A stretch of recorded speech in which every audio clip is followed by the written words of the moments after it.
box could leave you messed up and fractured. Block these uppercuts, they may leave you captured. May the best fighter win and win again. Battle to the top until his life ends. But if his life ends and he starts to decay, may one of his street soldiers avenge things. See you talking to the game, couldn't be talking to me. I got enough to beat and more soldiers to bury. You know we just clicked in and made you realize this game is twice as hard. You see that with your own eyes. You're on the way to choose your type of life cause you gotta. I tell you from now, which fighter will be the hotter. I don't think you want this one, just practice. Just challenge me when you're ready with your tactics. High punch and spin kicks, watch your back split. I see you in the air when I make you backflip. Select to make your first pick. 10, 9, 8, 7, 6. Choose and pick the best one. 5, 4, 3, 2, 1. Select to make your first pick. 10, 9, 8, 7, 6. Choose and pick the best one. 5, 4, 3, 2, 1. Select to make your first pick. 10, 9, 8, 7, 6. Choose and pick the best one. 5, 4, 3, 2, 1. Select to make your first pick. 10, 9, 8, 7, 6. Choose and pick the best one. 5, 4, 3, 2, 1. Yo, one box could leave you messed up and fractured. Block these uppercuts, they may leave you captured. May the best fighter win and win again. Battle to the top until his life ends. But if his life ends and he starts to decay, may one of his street soldiers avenge things. See you talking to the game, couldn't be talking to me. I got enough to beat and more soldiers to bury. You know we just clicked in and made you realize this game is twice as hard. You see that with your own eyes. You're on the way to choose your type of life cause you gotta. I tell you from now, which fighter will be the hotter. I don't think you want this one, just practice. Just challenge me when you're ready with your tactics. High punch and spin kicks, watch your back split. I see you in the air when I make you backflip. Select to make your first pick. Let's get it on now, guys. Welcome back to Gaming Academy. Tonight, the credits can tell us when a game ends, but they can't tell us what it left behind. We'll chat about it tonight. See you soon.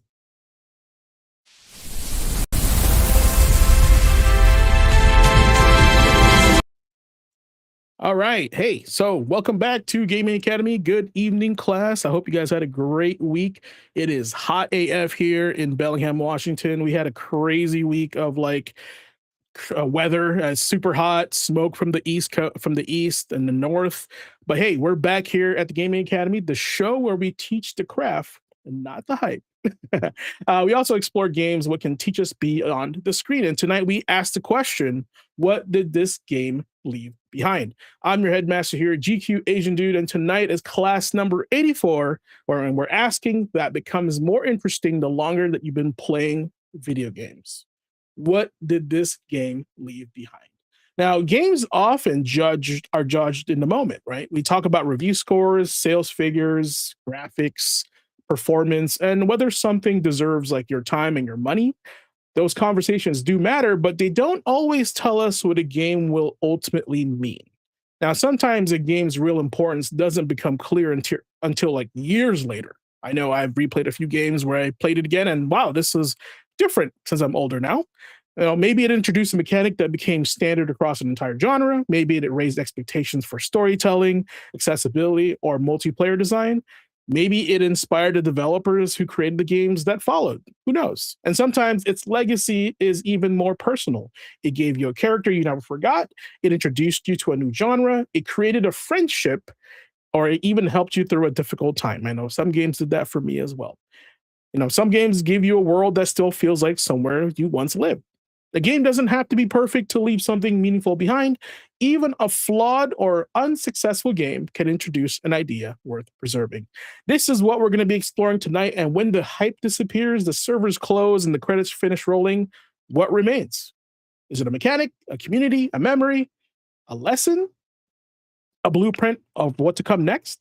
Now, as we make our way through tonight's class, I want everyone watching to think about one game that left a permanent mark on you. Not necessarily the best game you've ever played, but the game that gave you something you carried forward. Settle in, join the conversation, and prepare to look beyond that final score. Welcome to Gamer Quotient Gaming Academy. Class 84 is now in session. So let's start this bad boy with the bell. All right, everybody in. Faculty is here. Hello, gents. Nicholas could not be here with us. He's on vacation. I don't know why I called him Nicholas. I don't know. It felt appropriate. That's what happens when people are upset with you. Proper. Like, he does go by Nicholas, though, I think, like in like government name, you know? his Christian name. Yeah. Oh, Saint Nick. That's right. Oh my God. He's covert Santa. He's been lying to me for months. Well, it's good to see everybody again. So, we're gonna take this time to introduce ourselves, but we're gonna introduce ourselves a little different this week, right? That's the plan. And I kind of had a bit of an idea. I don't think people maybe fully understand what it is that we do here, as part of Gaming Academy, and why we have all these fancy titles. And what I wanted to do is I wanted to take a moment and have us explain what we believe that those titles mean to us and why we chose those in the first place. So, I'm the we'll say I'm the youngest cast member of Gaming Academy. Like I've been here the least amount of time. I have the least amount of tenure, but I have the most amount of control. No, like when these guys brought this to me, I kind of looked at it. I was like, you know what? I'm the dean of students. I'm not really a instructor per se, but I know everybody in this school. And to me, being the dean of students means I feel like the dean, like if you never had a dean at school, I know some people haven't had that, but I went to a couple schools that had deans, and they tend to have or are able to maintain a closer relationship and understanding what their student body may be going through in individually as well as collectively, right? They're not in a position to necessarily dole out punishments, but they're certainly going to talk to the vice principal or they're going to talk to the headmaster, right? Like, so when I look at that within the context of Gaming Academy, I look at a lot of things about the gaming industry, not just one thing. I'm not just looking at, I'm also looking at trends. I'm looking at things like what art directors are doing in the game industry, or the next day I may be looking at what financial things a company is doing, or I may be looking at what individual players do. So, let me take a look at this. I have a very broad knowledge of the game industry, right? I have broad experience in the game industry. Nothing as, super tight and pinpoint as hey, this guy teaches PE. He's gonna tell you to take a fucking lap and lose the asthma. And you're like, I can't lose the asthma. They're like, no, I'm not that guy. I'm more broadly reaching than that, but I'm connected to all these systems. So that's what I think it means to be the dean of students at Gaming Academy, where I always have some kind of interesting anecdote from my experiences in gaming, from playing them as a small child to growing up and going through teen years, and then being a journalist and covering those things, and now making them.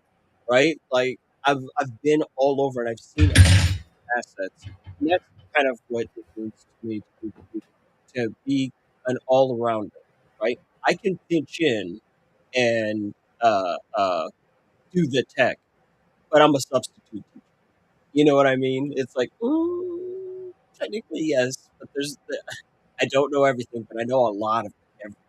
I know a whole lot about a lot of everything, right? And that's what it means to me. So, Ace, what is your role? What does it mean? So, my role definitely, like, in choosing to call myself the professor of applied sciences here, it's really something that I think showcases my love of education in the gaming space, right? And I'm not just talking, games that teach you stuff. I'm not just talking edutainment like, say, Mario is Missing, right? Or Right. Or Where on Earth is Carmen Sandiego. Nothing like that. Well, not just that, but education in education from the standpoint of learning and also showing people what I've learned. It's acquiring and spreading knowledge, because that's a way that, through I guess through sharing the knowledge that I've acquired and passing it on to either my fellow faculty or to the students at the academy, it's my way of spreading joy, because the more people learn about something, the happier they tend to get, just because they know more and they can either use that knowledge themselves or pass it along.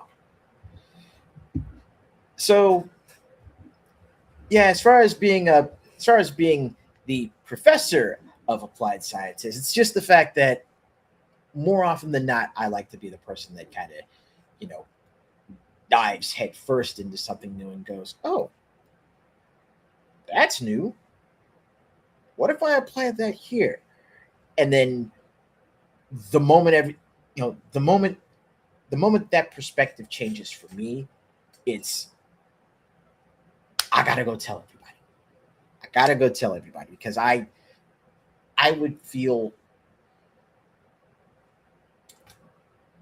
feel like I would just be really saddened if that light and that knowledge was only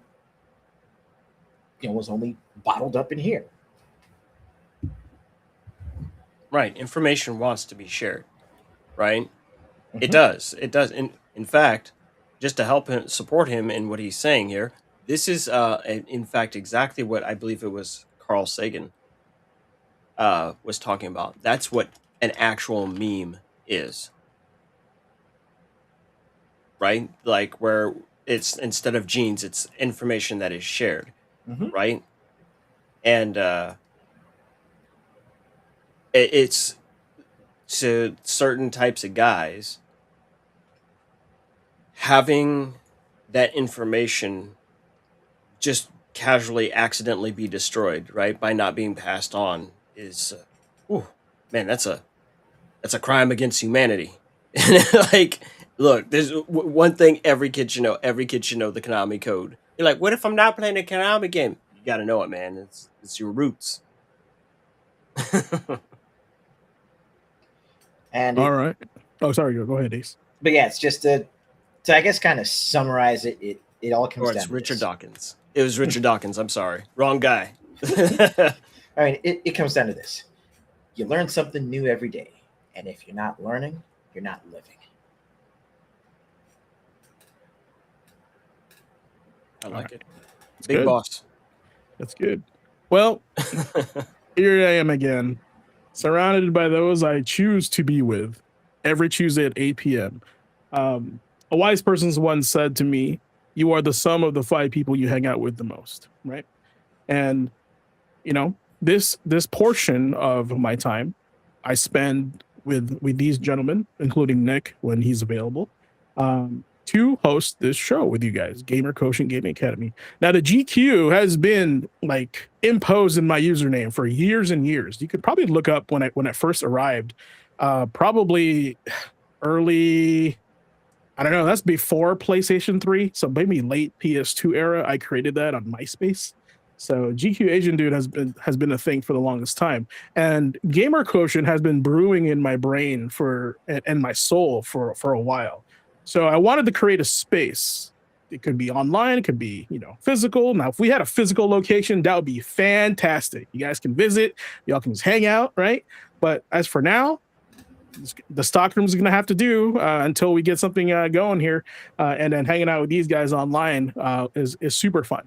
Now, what I'm getting at here is I want to create a space where everybody's experiences are shared and pooled, right? You can learn from other people. You can take the lessons from gaming that you've been told your whole life that's been useless and say, actually, games have taught me a variety of different things that you may not understand because you may not be a gamer, right? And we're trying to bring that to light here. Now, I've managed to gather a variety of infinity stones, that's what I call them, to create just the perfect storm here. I think the suggestion from Ace adding Oliver to the team was fantastic. I kind of wish I knew he existed before then, right?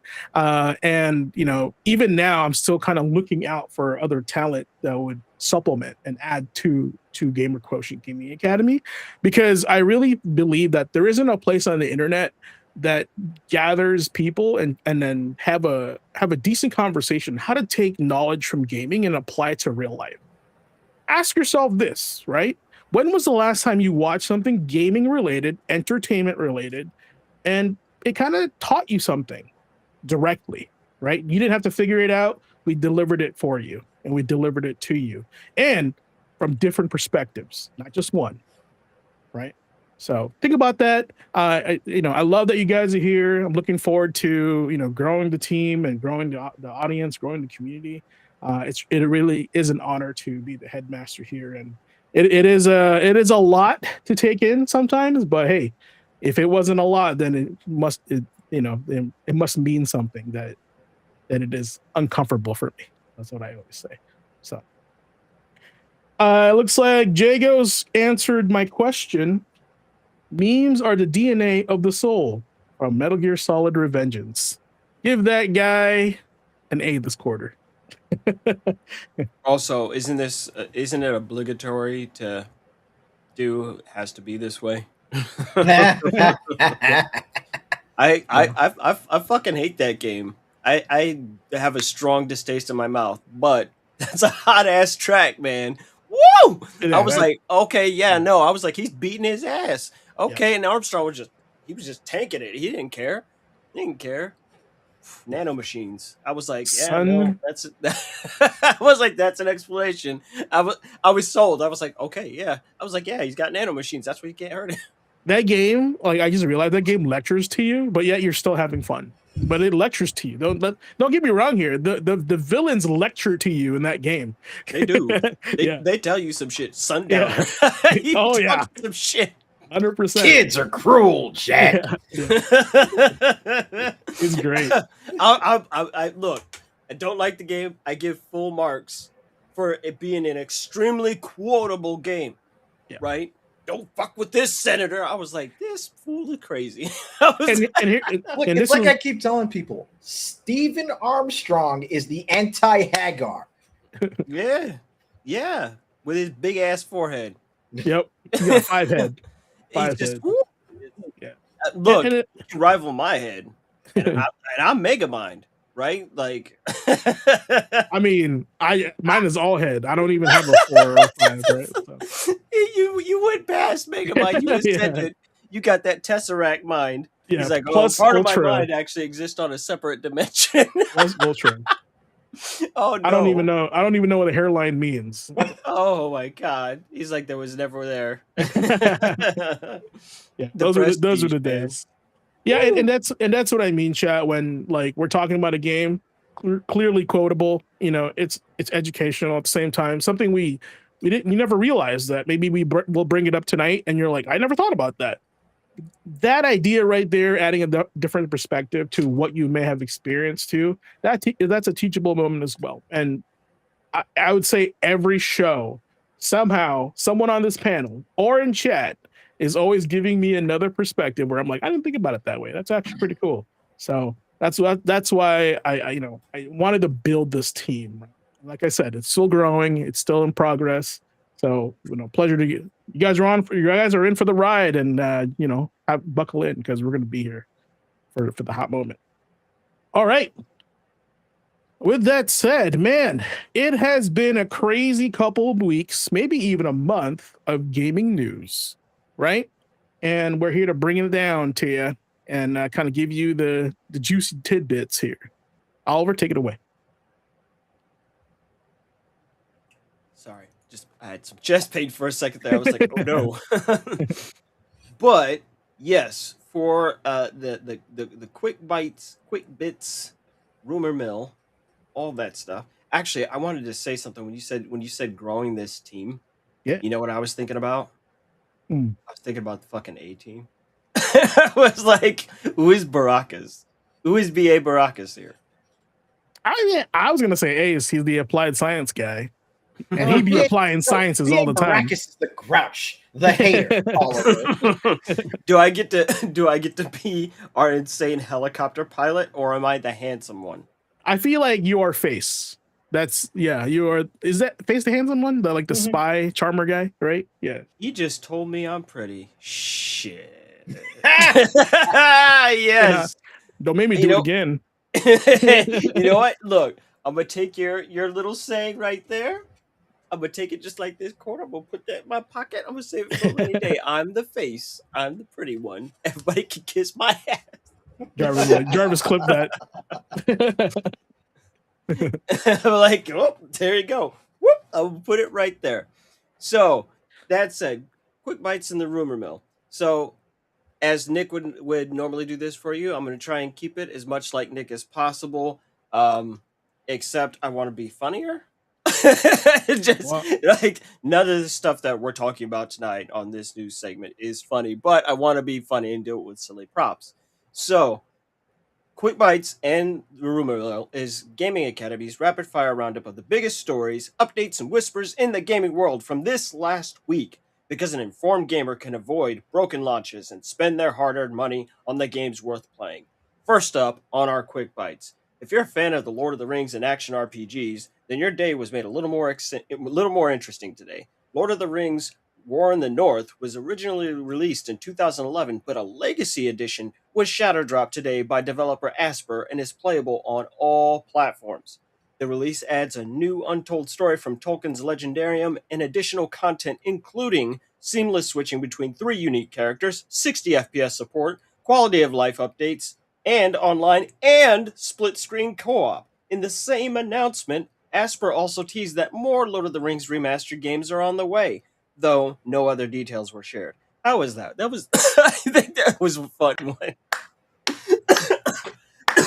That was brilliant. Oh, I think that was fun. I felt like Nick. I felt it. I felt like I didn't live here. No. Excuse me. Let's keep going with it.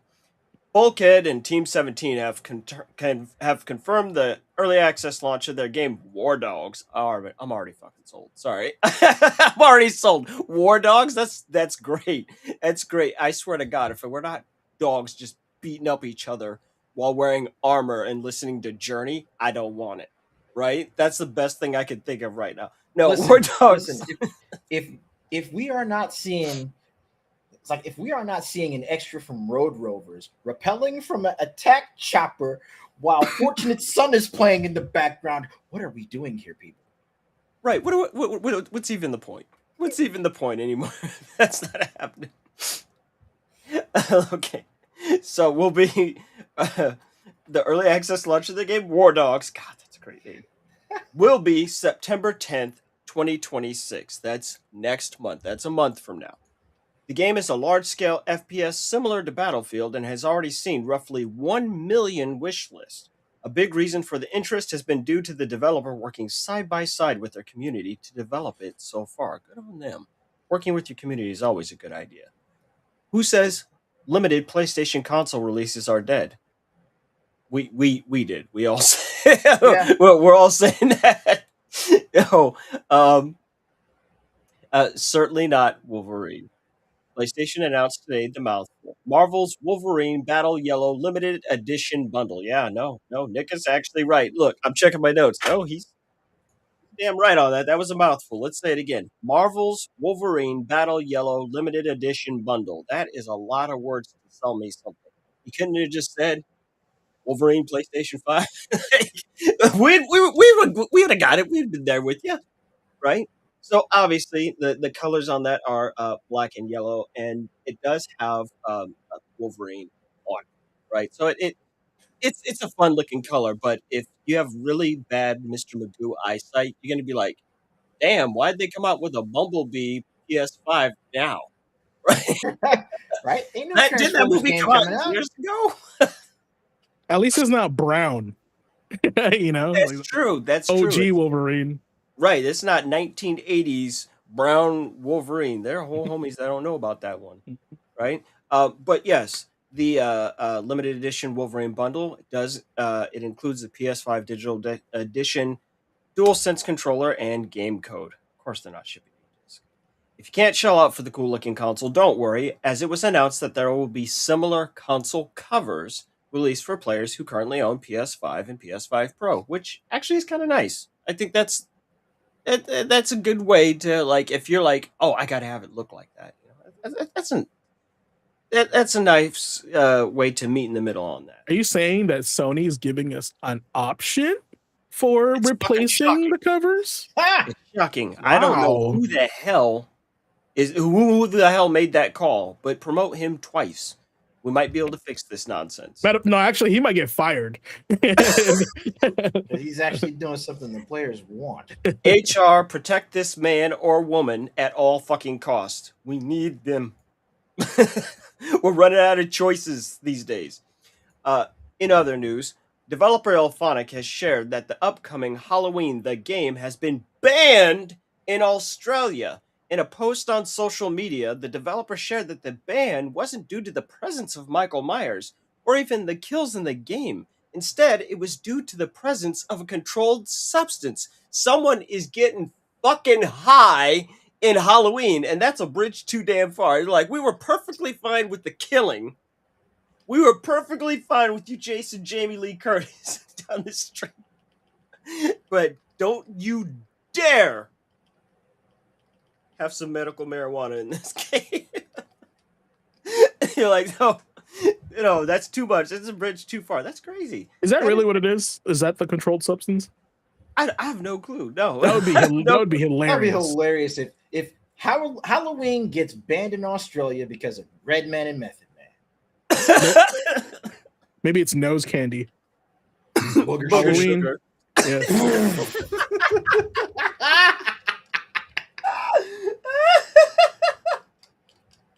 Like, oh no, not the booger sugar. Oh, Christ. I'm sorry. Jesus. They're like, no, actually, it got banned. It's not even because of the controlled substance, but the person doing it. It's Walter White. Because, he's like the Wario of Michael Myers, MM, Walter White, WW. Like, is that too hard? Is that a reach? I understood that reference. I still don't fucking get Waluigi. that shit makes me mad every day. That said, developer Elphonic has shared that the we already talked about. Sorry, lost my place laughing. Never fear, gamers. Jeff Keighley hasn't forgotten about you. The Highguard fan himself has announced the dates for the Game Awards of 2026, with the awards set to return December 10th.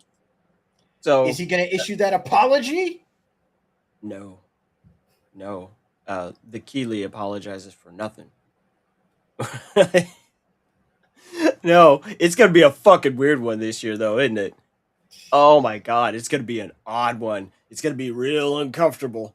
You're like, the games weren't particularly great. Everyone lost their job. And Jeff Keighley's going to be up there smiling his ass off. I am so excited to give you a world premiere trailer of a game that I have played for 2 years. Y'all have no clue how hype it is. And we're like, oh shit. And it's going to be Peggle 6. I'm like, god damn, he sold the fuck out of that though.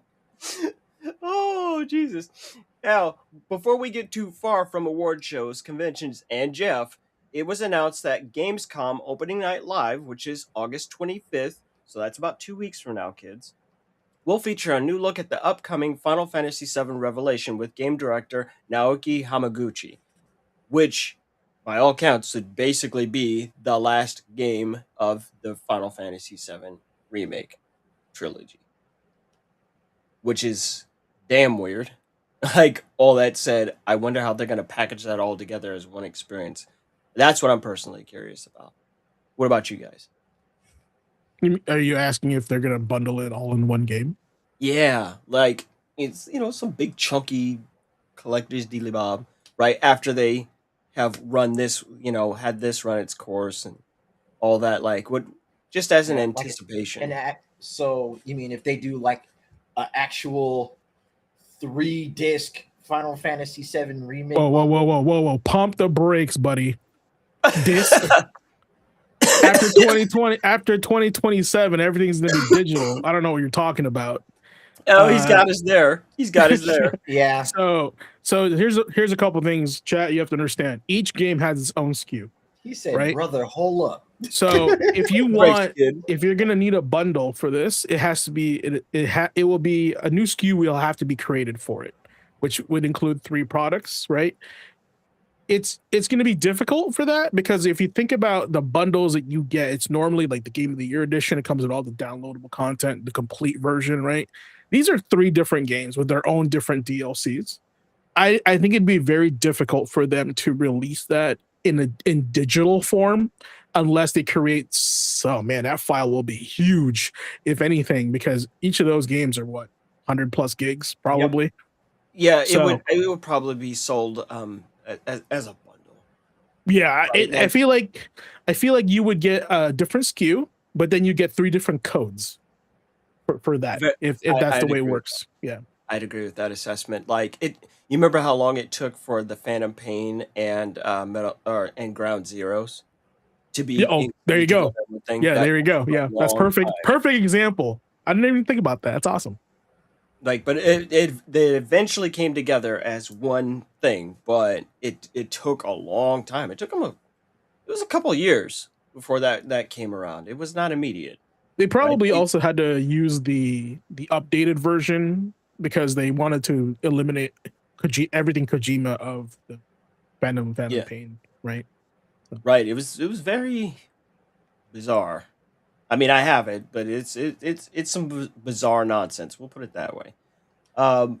Devolver Digital has revealed their plans to go private again, citing the difficulty in today's gaming market and their ability to operate as an indie game publisher. Now, I'm not too sure on this. I didn't catch the news on this, so I don't have too many additional notes. But I wonder if Nick perhaps has any additional context to give on that, or you guys saw anything on that. No, I haven't recently. I mean, the most recent news I've seen out of Devolver Digital is just like the additional content that they've been putting into Ball Pit recently. I got you. I got it right here. So, indie game publisher Devolver Digital has announced plans to delist from the UK's AIM stock market and return to private ownership, citing a difficult market and a massive drop in share value since its 2021 IPO. The move aims to relive short-term public market pressures. Here's the reason. Here's the plan. Shareholders will vote on the cancellation during an AGM on September 8, 2026. That's next month. Effective date. If the required 75% approval is met, which means all the 75% of the shareholders say, let's go ahead and delist, Devolver will officially go private on September 16, which is a week. The financial impact on this, leaving the public market is projected to save roughly $1.6 million annually in regulatory and compliance costs. So they're trying to save money. Now, why are they delisting? While the valuation disconnect here, the management noted that public share prices do not reflect the true long tail lifetime revenue model inherent to indie game publishing. And also with the market pressures, publicly trading demands steady sequential growth, which clashes with unpredictable release schedules and volatile hits typical of independent video games. So they you know what they're in long story short, chat, what they're saying is they don't match the AAA cadence that's expected of them in the public market for investors. Because since they're an indie company, they don't have consistent work. They got to do this project. Once they're done with that, maybe they'll be out of work for like 6 months or so, and then they do another project. Maybe they'll do a mobile game, right? It's not like AAA. As soon as they're done with the game, they move on to the next one, and the next one, and the next one, right? And that's their strategy behind that. That makes sense to me. It makes sense. I mean, I know there are people who are going to be mad about that. Everyone's mad about everything all the time, myself included. But I understand the reasoning. Like, I'm like, okay, yeah, that tracks. Now, let me tell you about bad reasoning and how I'm extraordinarily stupid. I'm literally sitting next to like 3 different fucking microphones, and my stupid ass pulled out a fucking flashlight when I could have just been doing this the whole time. To pretend to be a newscaster. I'm talking into a mic. What am I doing?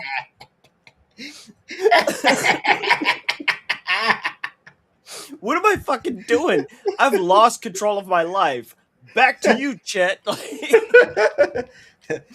And back to Chet You Betcha, the Dimsdale Dimmadome. So,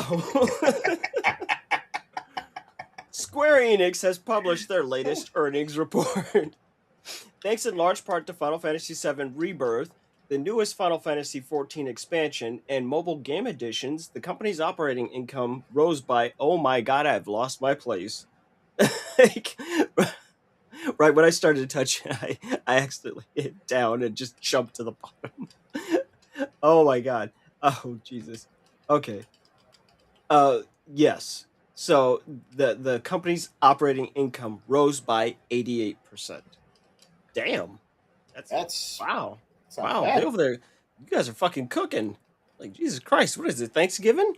Right? Like, that's a lot of food for them off of just a little bit. No, apparently they're not fucking up. Good for them. Take-Two Interactive also released their earning report this week, and we were able to see a couple of bits of interesting news. One, Red Dead 2 has now sold 87 million units, making it the third best-selling title of the past 8 years in the US, and it has made it the 27th largest country in the world with that much fucking McScrooge bucks sitting around. Like, Jesus, that's so many units, right? No, that last part I made up, like, but I believe it. If someone said, yes, they've got the 27th largest economy purely from Red Dead 2, I'm like, yeah, you know what? Let's get passports and go to that country. I want to know. Is it just like Cowboy Land? Is it like Westworld? I don't know. No, that last part was made up, but the 87 million units is absolutely true. Fiscal year 2027 net bookings, which are very basically is the total value of new contracts or sales agreements, have increased to 8.2 billion. So literally, they're fine over there at Take-Two Interactive. In addition, GTA as a series, right, the whole thing, has sold 475 million units to date. 230 million of them were just GTA 5. I need you to realize that, in a manner of speaking, nearly 500 million people on Earth have played some sort of Grand Theft Auto. That's not exact, but it's to give you an idea of just the sheer volume, right? Some of us bought the same game like 87 times, right? Oh, new edition dropped. Oh, here's the version with the Ballad of Gay Tony. I gotta have it. Snatch that shit up off the shelf, right? So when you look at all that, and just like the boss talked about with SKUs, that matters. Just because you're like, oh, they released 3 games, that doesn't mean the SKUs, right? So it's a very, very broad thing. But yeah, that is definitely the golden goose. The company has 29 games in development currently across a variety of categories. So just know that Take-Two Interactive isn't sitting on their ass right now, which is good.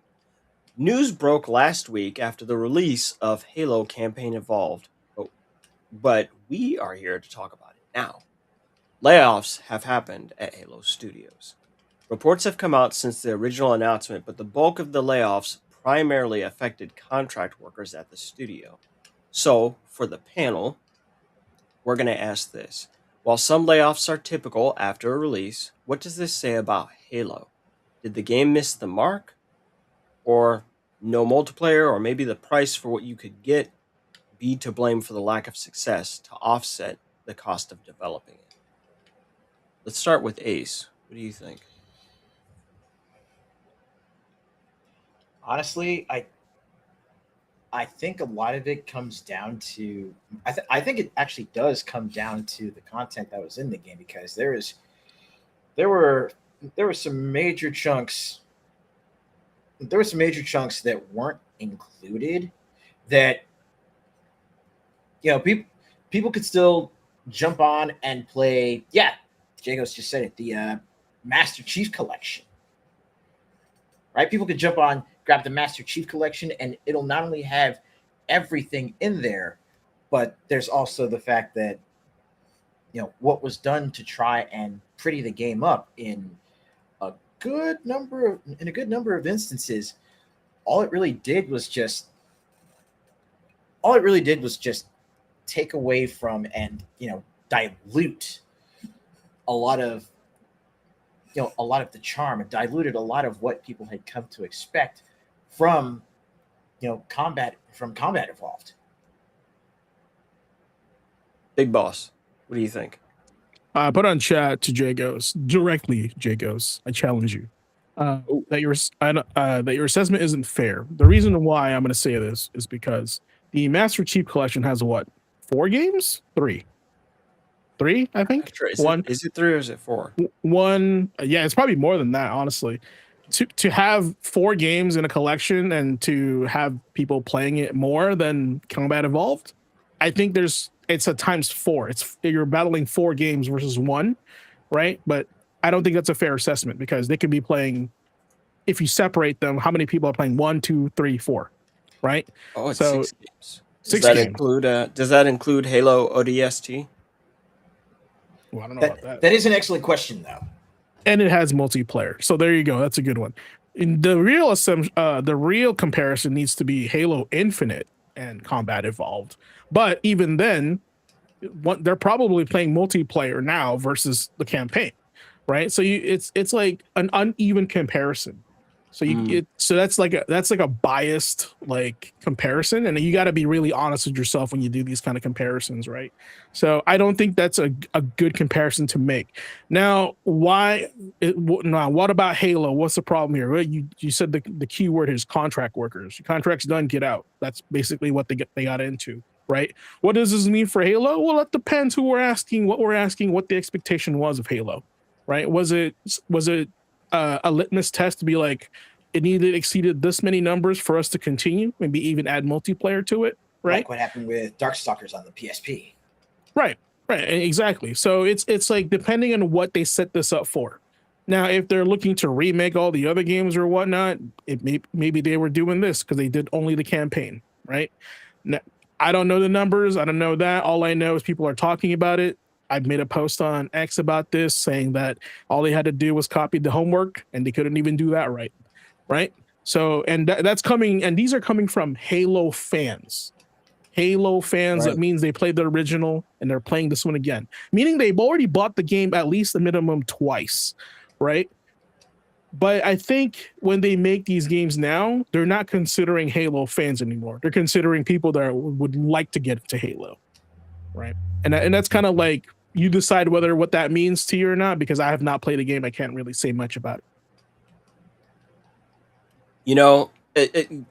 You make a great point, right? Especially right there at the end. You can't really comment as deeply as you'd like on something that you haven't played. And I find myself in a similar position. So I'm going to look at it from the argument of just what it looks like from the outside looking in, right? Just like, I've never personally cared for Halo. I've played Halo. I just don't like it, right? Like, I get it. I understand the design principles behind it. There's brilliant decisions that were made in its design, but the overall package, not me, right? I don't like pickles on my cheeseburger. You know what I'm saying? Like, it's not a big deal. But from the outside looking in, watching everything that's happened with the Halo franchise from the moment it dropped on the original Xbox up to present, here's what I feel like, and I could be completely fucking wrong, right? I'm just saying, like, this is the vibe that I'm getting. That Halo has been dead for a very long time as an IP, and everyone is kind of in denial about it, right?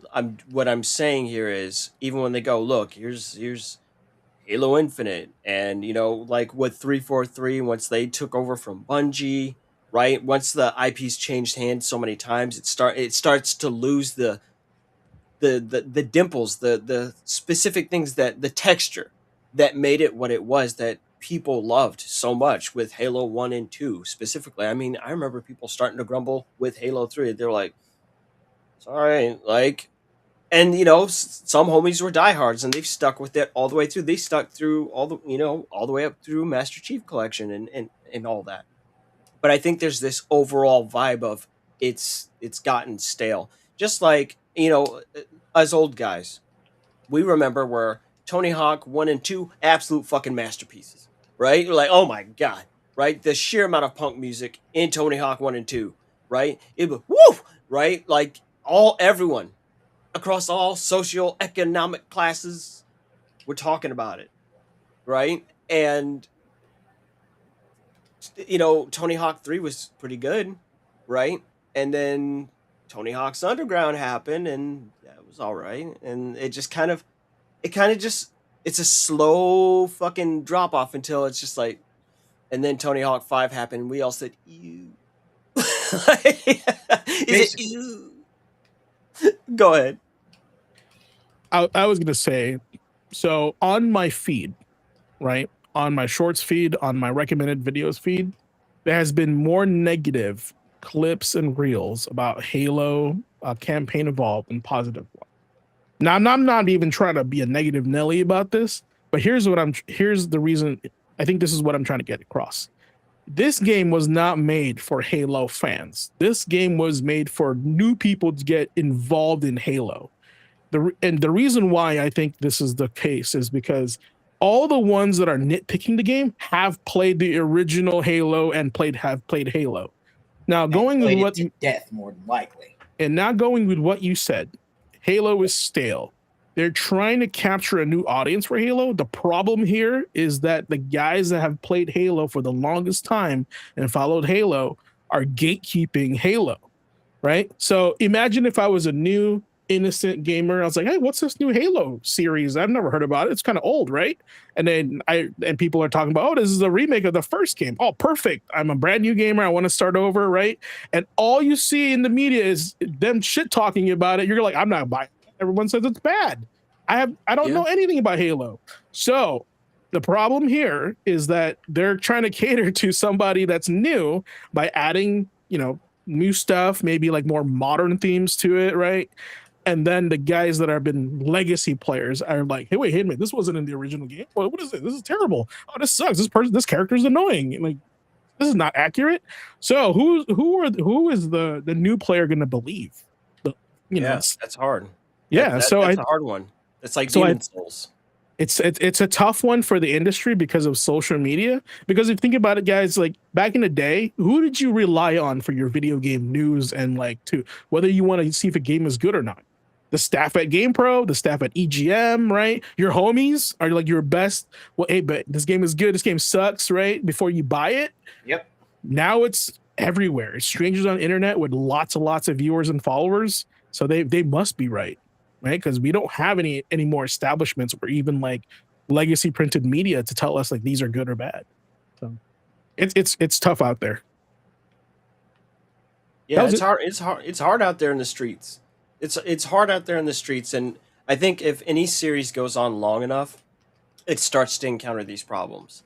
All I'm going to say, and we're going to move on to the next bit of the rumor bill and quick bites, but we saw Metal Gear start to fall off pretty hard. Same way, right? Dead or Alive, right? The fans of that franchise aren't happy. Just for example, Persona is spent, Atlas with Persona has spent quite a bit of time retreading old ground. We just got a remake of Persona 3 and, they literally milked Persona 5 to death for a decade. Right, from 2016 all the way up to present, and now they're about to remake it 4. Right, and that they've been milking Persona 4 from the get-go, so it's just like, okay, let's move on. Like you're gonna have to change up the formula or do something, or go back to formula. It's like, wait a minute, we've now encountered so much bloat that we've lost out of our bigger picture, and I think that may be what we're actually looking at. I'm not 100%. I'm just saying, again, from the outside looking in and seeing it happen to franchises I like too. Maybe it's something as simple as that and not any kind of complexity of problems with people, right? But on that same note, it's not all bad at Xbox. According to an internal email, Blizzard is currently the top performing Xbox studio. The studio had finished at the top of Xbox's fiscal year due to the recent performance of both Diablo 4 and Overwatch. That actually surprises the shit out of me with that Diablo 4 news. Wow. I love this because I can say all kinds of shit I could not say on air. I would be the worst newscaster Yeah. live on the field. I'm like, this is some bullshit. They have to cut the feed immediately. Back to you, Chuck. Like, it's just always Chuck doing my job. But no, this actually marks the first back-to-back years of growth for the studio since fiscal year 2017, which is what I think the bigger point that Nick wanted to get across over there, right? Because that's tricky. Like, ever since they did that damn buy, man, Microsoft's just been in a weird spot, and maybe they're starting to climb themselves out of it slowly but surely. At least they're not digging. And even if they're still digging, well, they're not digging as fast as they were. So okay. So over to the rumor mill. Here's what the man got on the sheet for the street.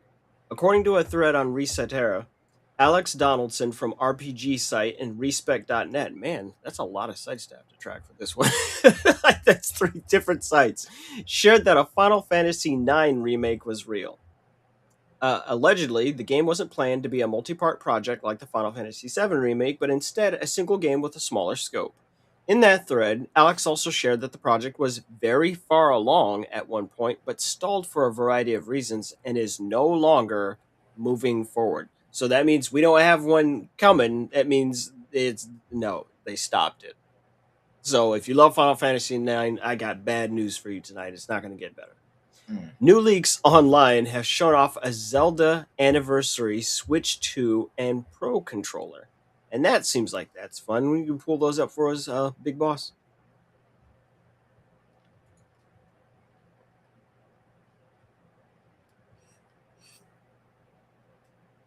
He's working on it. I can see he's got the hacker eyes on right now. Look at him. He said, I'm in. Oh no! Let's see if he can get those up on screen because I want to see that as well. These are this is a sus website. What is this? Oh no! It's a sus website when you right click and it opens a new window. Oh shit! Oh, Type nothing.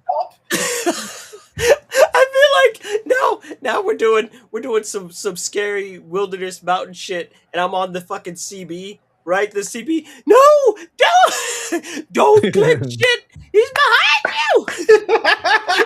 Over. I'm gonna have to screen capture it. Hold on.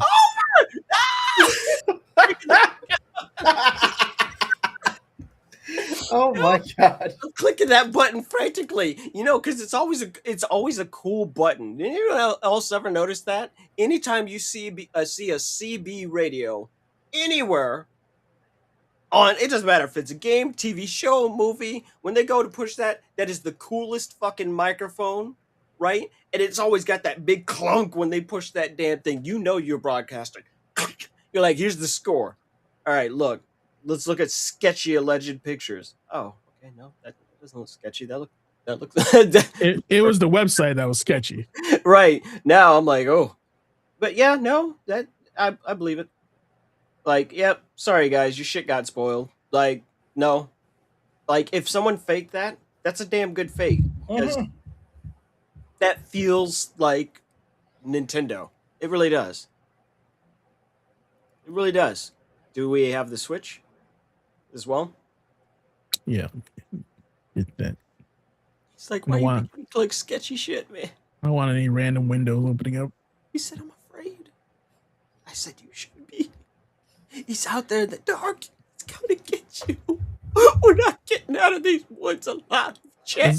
This website gives me website gives me LimeWire vibes. Oh no! Oh, I heard the window sound. Oh Jesus, I'm so afraid for him. He's gonna no clip into the back rooms. We're gonna lose him. We're gonna die out in these woods. It's coming to get us. We'll be back after these messages. Oh yeah, no, no, that absolutely, yeah, that no, I believe it. Right? It's just a rumor, but again, if someone took the time to mock that up, hey, You did a bang up job, and if that were the actual thing, I'd buy it. Right? No, it looks like how it should.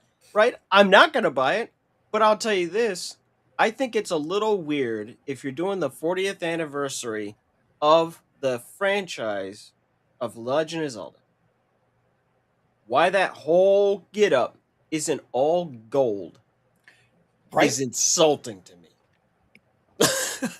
I'm Times are tough. offended. Or at the very Said, least, get us "Sir." some like, or at the very least, get some like limited edition 40th anniversary gold cartridges for like Breath of the Wild or Hyrule Warriors or something.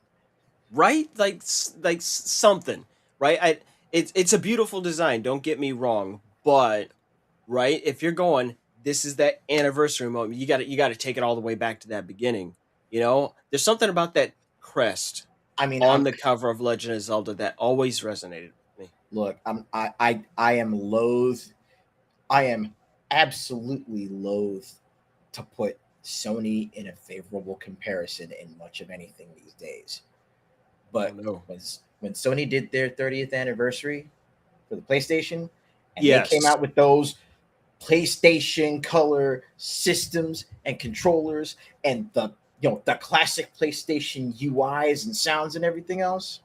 The theming was very well done, Exactly. right? The theming was on Recognizing the unique audience capture for the brand for the time in which it was released. point. And that's really what I'm talking about. I'm talking about that you got to recapture the audience.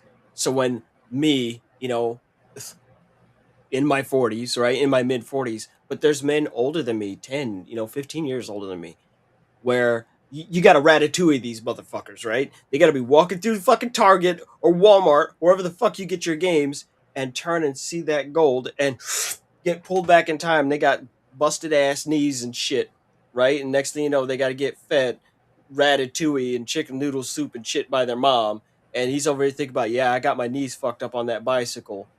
But for the next 5 days, I was just indoors playing Zelda, getting my ass whooped in Hyrule, left, right, and center. I got lost in the woods, right?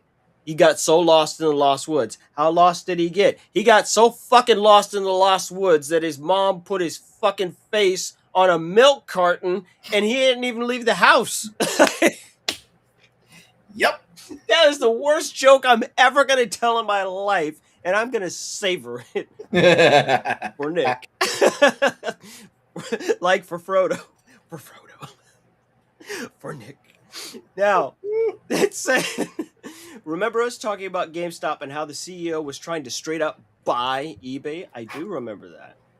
According to Bloomberg's Liana Baker, GameStop CEO Ryan Cohen is considering withdrawing that $65 billion bid and instead considering a proposal for a partnership or joint venture instead. That's actually a very clever idea. So, for our panel and for the audience, any thoughts on that? Would that be good or bad for the secondhand gaming market or trading card game world? And you guys know way more about TCG games than I do. That's the one thing I'm very weak at. So, to take the pressure off of Ace's neck first, click out of there. Get out of there. If you don't breathe, he can't hear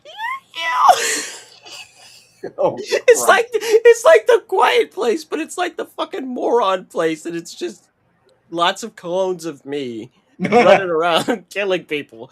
Just awful. So we're gonna put it to the headmaster first. What do you think? The thought of GameStop and eBay combining forces. Well, first opinion here is I don't think eBay is worth 56 billion. Also, I don't think GameStop has 56 billion because if you look at their stock, it's nothing like that. If they would have to, one, get a loan, and two, they would have to like offload a lot of their stock somehow in other ventures of their corporate umbrella. But anyway, the point of GameStop and eBay is to purchase TCG Player, which is the number one marketplace to sell for the secondhand market, right? So, which means Well, they have it cornered. You go to when you go to GameStop now, you see more TCG than you do video games. That's just how it is. They GameStop and TCG have combined. They are technically games. It's a GameStop. It's not just video games anymore. It's card games now. Overhead's probably much smaller. The more inventory to carry. It doesn't stay on the shelf for very long. And so what they're trying to do is they're trying to get you through the life cycle of when you purchase a game through reselling a game. Imagine going to get your cards at GameStop, then going, wow, look at this pull. I want to make money off it. All right, where are you going to list that? TCG Player. Guess who gets a percentage of those sales?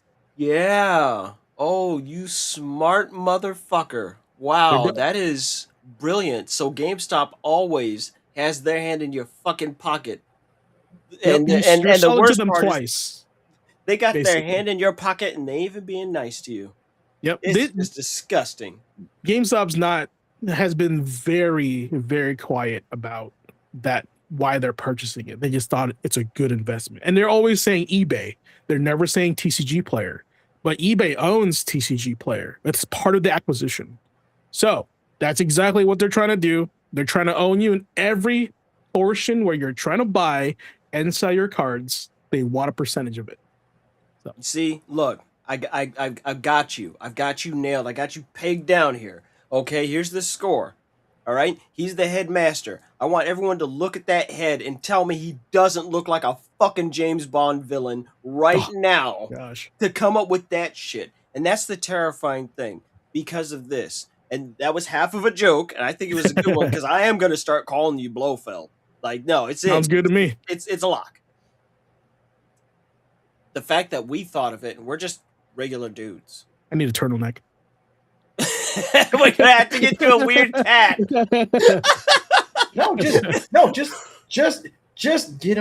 Just get him the razor edged top hat. Why are you gonna call my man Anjab? Because he's the most hated character in 007 64. I love that man. He's so cool. He was so cool in fucking James Bond. It was just a stocky Asian guy that could decapitate statues with a decent hat. That's the coolest thing ever. Fuck that golden gun. They call him Kung Lao the Short. It was even a short brim. Oh God! Oh, that's amazing! Oh my God! No, I can't do him dirty like that. No, let him be the arch villain. We're talking the alternate universe, the dark GQU. Oh my God! Oh my God!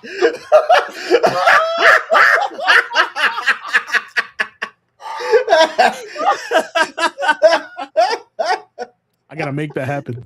Oh, Jesus Christ! Oh, Lord, help me! Oh, I'm sweating! Oh, I'm moist! Help! Oh yeah! Oh, I'm fucking feeling it! Oh my God! Oh my God! Yes! No! Yeah, the dark Game of Quotient universe, man. We got 27 movies lined up. Oh no! Oh my God, Jesus, Lord help me. Well, I mean, Lord help me. That would literally mean that he's on his RDJ arc right now. Woo! From Iron Man to Doctor Doom. The parallel. New mask, same task. Juggling these idiots. The very important thing that was stated about what he said about that acquisition. GameStop will basically always have their hand in your pocket and involved in every transaction that you're making during the life cycle of that thing. And the important thing is this: we're regular guys with regular experience. We just keep our ear to the ground a little bit more than other people. And he came to that conclusion. So what makes you think that someone else hasn't? What makes you believe that someone else high up in that decision-making process didn't have that exact thought process? We can stay embedded with the customer from the beginning of their relationship with this product to the end of it. and they're always going to get money by producing nothing, right? And that's kind of fucking key. Now, even though their stock prices are low, I think we are all pretty comfortable and familiar with the idea that GameStop doesn't pay their employees shit Mhm. and they're incredibly cheap. I think they actually have a war chest that they're sitting on, right? I don't think they're actually spending it. They're putting it all back into their business. I think they just sit there and just stockpile, right? Their business model is built off of not necessarily acquiring new product, right? Like anyone that's ever worked at GameStop can tell you that you are strongly encouraged to push used before new. They do have new games, but like comparatively stock wise, it's just that's not how they operate. So they're really good at that. GameStop is the house flippers of video games. Okay, they buy some shit for $10,000, fix that shit up, and now they're selling it for $500,000. They put very little in and get a lot back. So I think that they probably do have that kind of money sitting around where they could just do it outright and it's not going to destroy their business. All I gotta say is the purchase, 56 billion is a lot of money.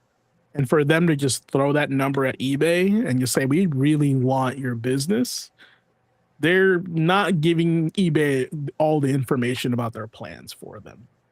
That's Right. They're so insistent on trying to take him to the prom. You're going to the prom with me, Valerie, Okay, 100%. or else. then I'm like, ex- Jesus Christ. expect the pig's blood. Oh wow, deep Carrie reference. I like it. Woo. That goes way back. Some of y'all are too young to know about Dirty Pillows.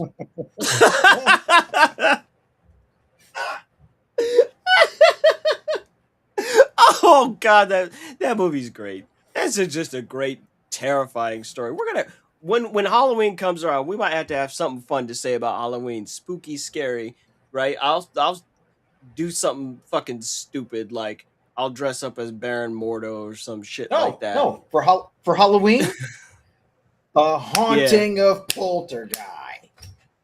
No, for Halloween, I'm dressing up as James. It's like on second thought that may be racist. Retract that statement. But yet I'm curious.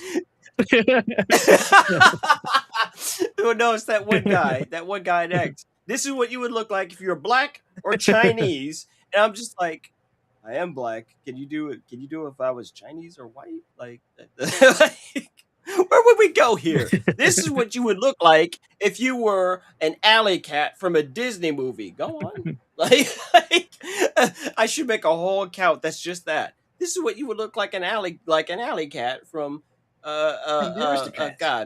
Lady and the Tramp. You're like, oh, here's how you look like if you were Mrs. Brisby from The Secret of Nim. And then it would just be a whole bunch of traumatized grown-ups, but it would get wild. So to wrap that up, people are out here doing sneaky beaky shit. So that's what Nick had for the rumor mill and Quick Bites, and I'm so glad to be able to sub in for him and make sure that the news out there that he found interesting for all of us, that I'm glad to present that for him and help him out. Sure, I am a little bit sillier and he's a much better on-screen anchor, but I'll tell you this, I'm just saying, if we have to go out and get B-roll footage of Buffalo, I'm down, right? But I'm gonna stand like 200 yards away. I go, yeah, see, you've never heard of a single black person on Earth dying in a buffalo attack. It hasn't happened. You know why? Because we stay the fuck away from them. That's why. I'm just saying, like, you just haven't heard it. It's just one of those things. So, moving on to our next segment, Big Boss. You got it. Before we jump on to Memory Card Chronicles, this is a cursed image, but I want to share it with you guys. Oh, This Lord. is the evil Edmaster. Whatever that is. Here we go. This is Here we crazy. go. Oh, sweet Jesus. Let me just You put look on like these You look nightmare like a vision cross goggles between real Shang quick. Tsung and fucking Dong Zhuo. That's true. Wait a minute, everything looks the Yeah, same. I know. I was like, so I am a bad guy already. That's crazy. Like, look, okay. Here's how you fucked up. All right. Here's how you fucked up. No, I'm a master yeah. of this shit right now. Dead serious. Here's why. You fucked up because of one reason, not because of any other design. No. My son's been watching He-Man. Okay, he's in.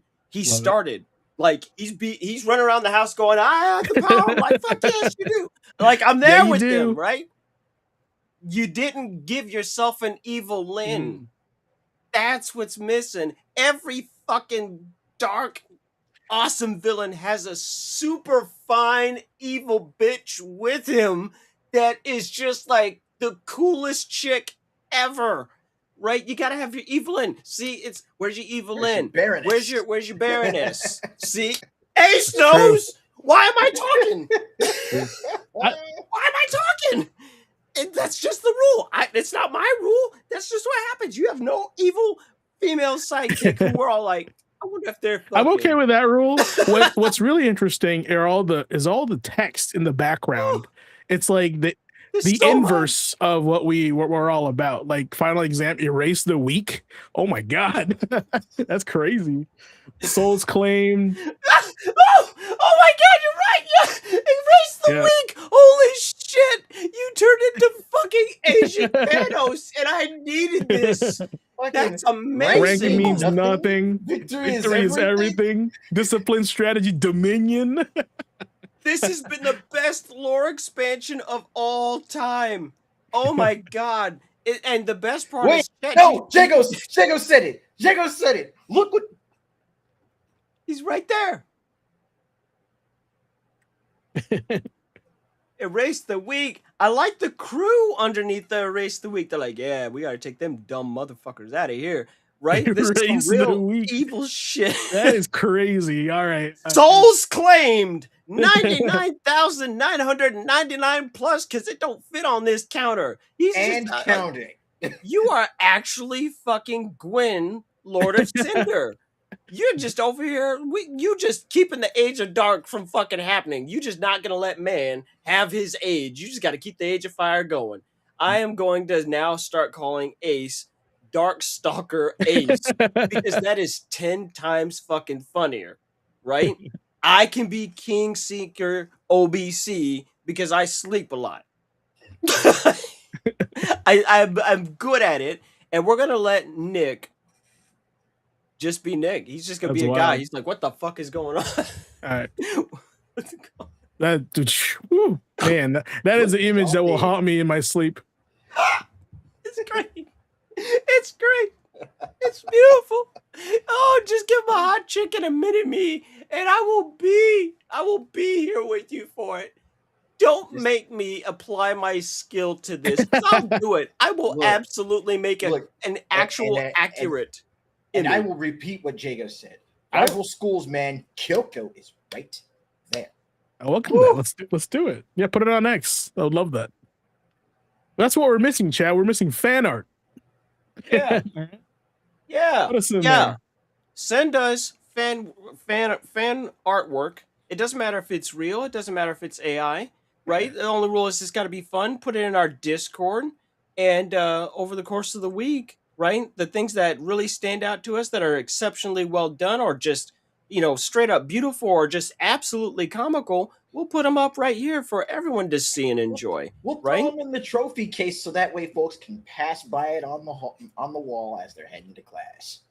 You're like, yeah, I made fun of his bald head that week. Like, look at Oliver's fucked up forehead, man. It's like a ski slope. We're gonna start calling him Ski Free Dean Campbell, right? Who wants that name? I don't want that name, but it's gonna happen. This man even quoted a game on. I call myself Ski Free. Oh my god, that fucking Yeti is. He's the final boss, actually. Yeti is terrifying. Yeah, no, he'll fuck you up. All right. Gaming history. Let's go. Let's go.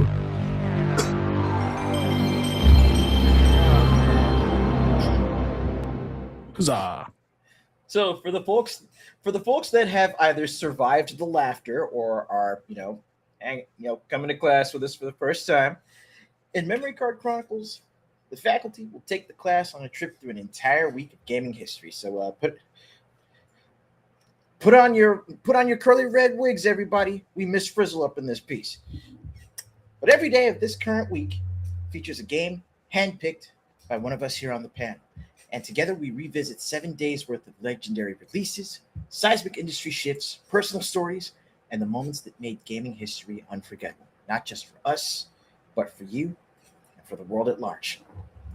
This week we're going to be covering August 9th through the 15th, and I am going to be kicking us off with the Japanese release of the console port, the Sony PlayStation console port for Street Fighter Alpha 2, or Street Fighter Zero 2 in this case. Now, Oliver and I have gone back and forth on Twitter.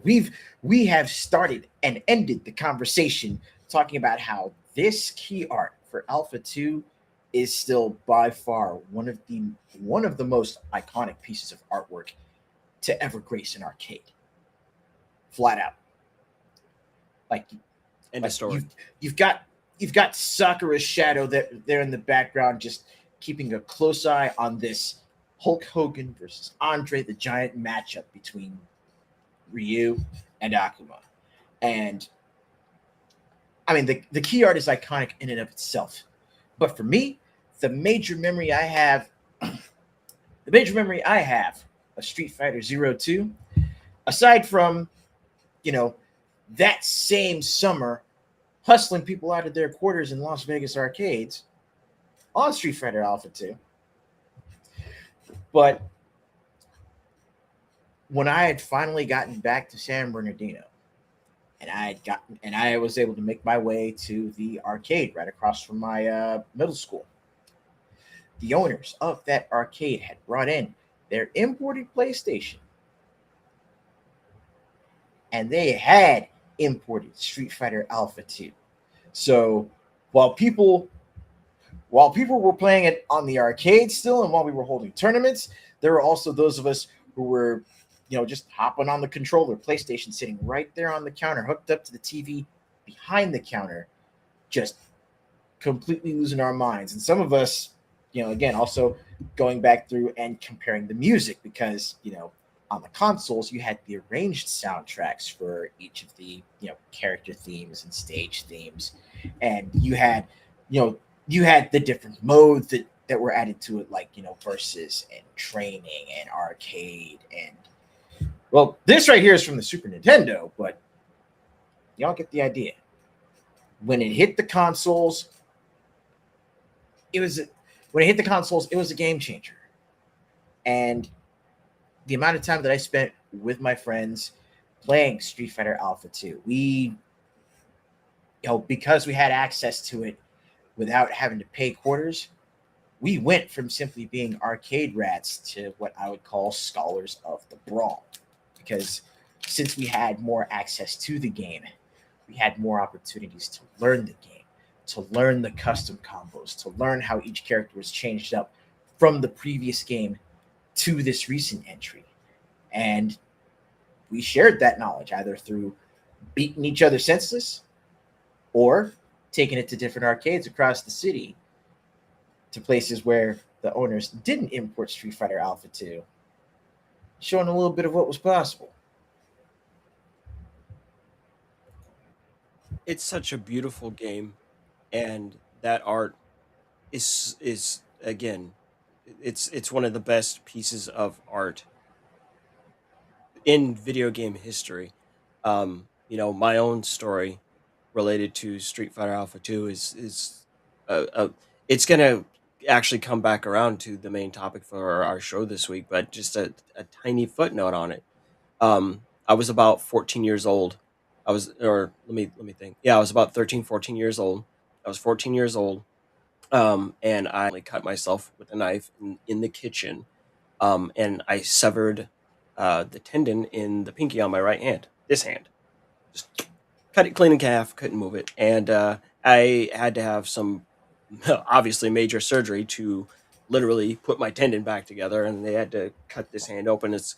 Kind of one of the reasons why I tell people, like, no, I get really tired if I play fighting games because that hand's never going to be as strong as it used to be, and it's gets arthritic and things like that. But what happened was that once I got out of my initial big cast, I mean, I had the whole thing. I was that guy, right, with the white cast, and they put me down to a second cast, right, that I could actually, they encouraged me to open it up and move your hand, exercise it, right, don't let it get stiff because that tendon wants to retighten and all that.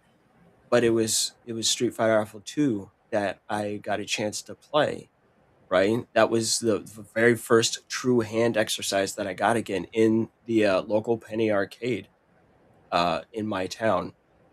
And I remember seeing that and seeing that image.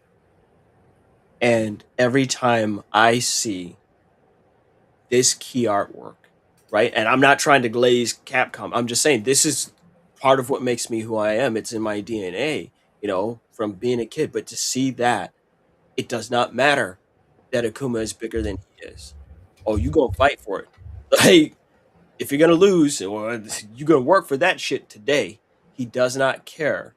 He's standing up because that's what you're supposed to do. You stand up. It doesn't matter how tall your opponent is, right? Your immense size and your evilness or whatever, it bears no fucking relevance on I'm gonna beat your ass and then I'm gonna do it again just to make sure that you got the message the first time. That's what Erase the weak, huh? How about catch these hands? that's the edit we need. Ryu facing off against Dark GQ. The weakness color. Oh my god, yes. Thank you, Oh, thank you. I'll be weak. I need the Akuma outfit. Well, I He's mean, behind you.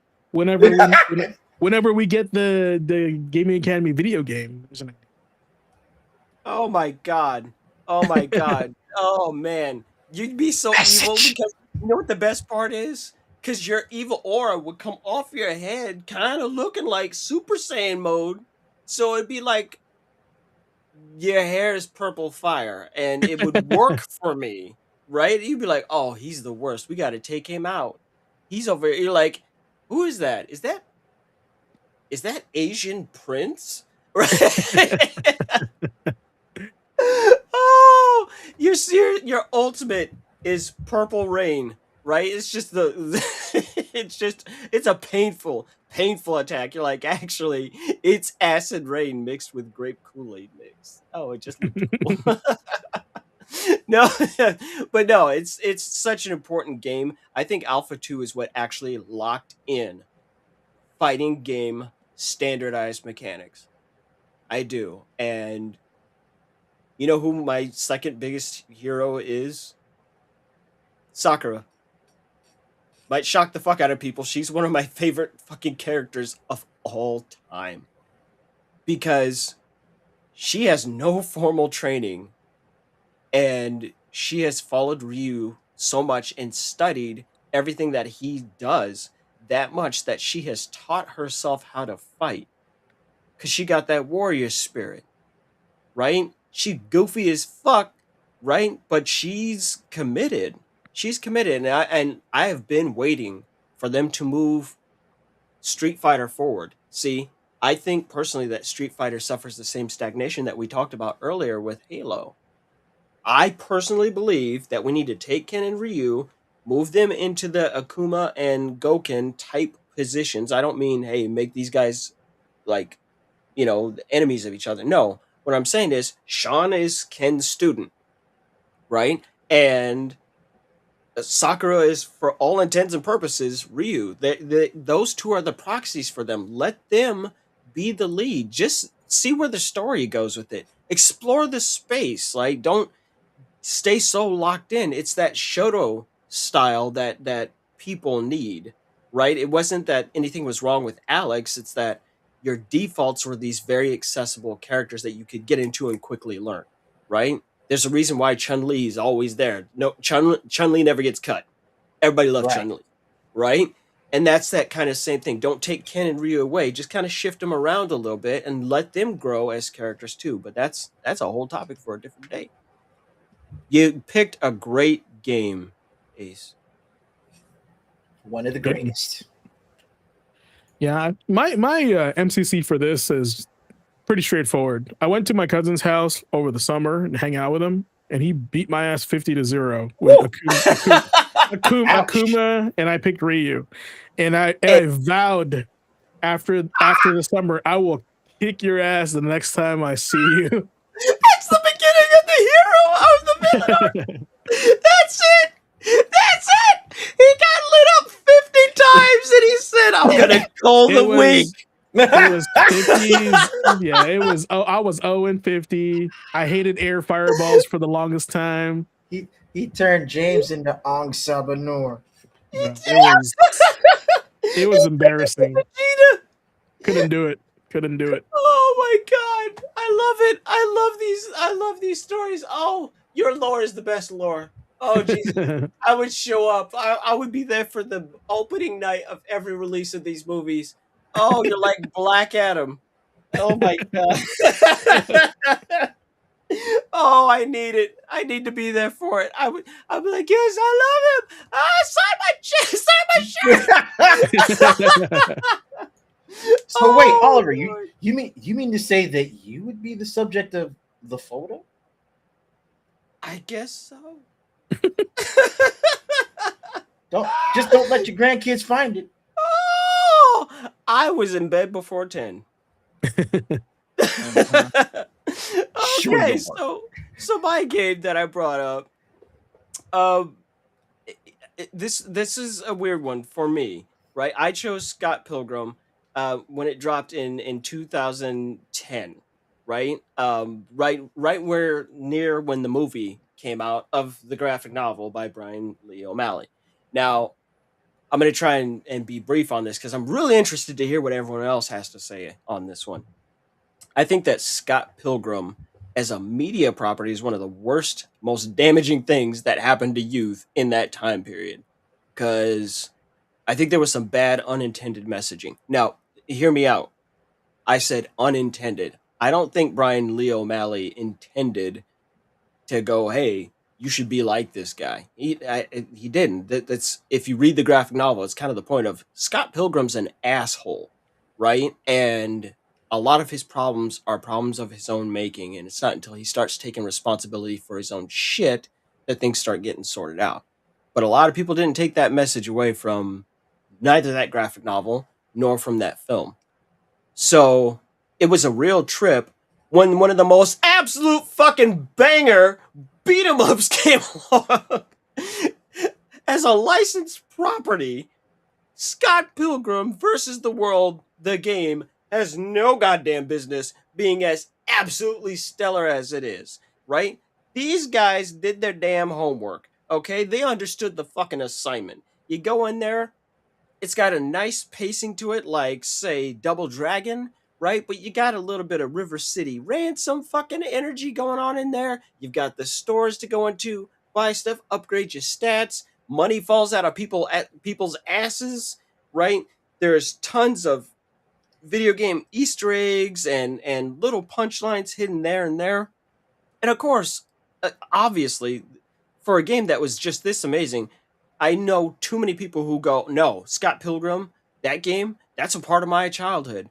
And the horrible history of this game is that it was one of those games that got delisted for no real reason, right, from digital storefronts, and there was not a physical version of the game either. So once it was gone, it was gone, and it was only who had it.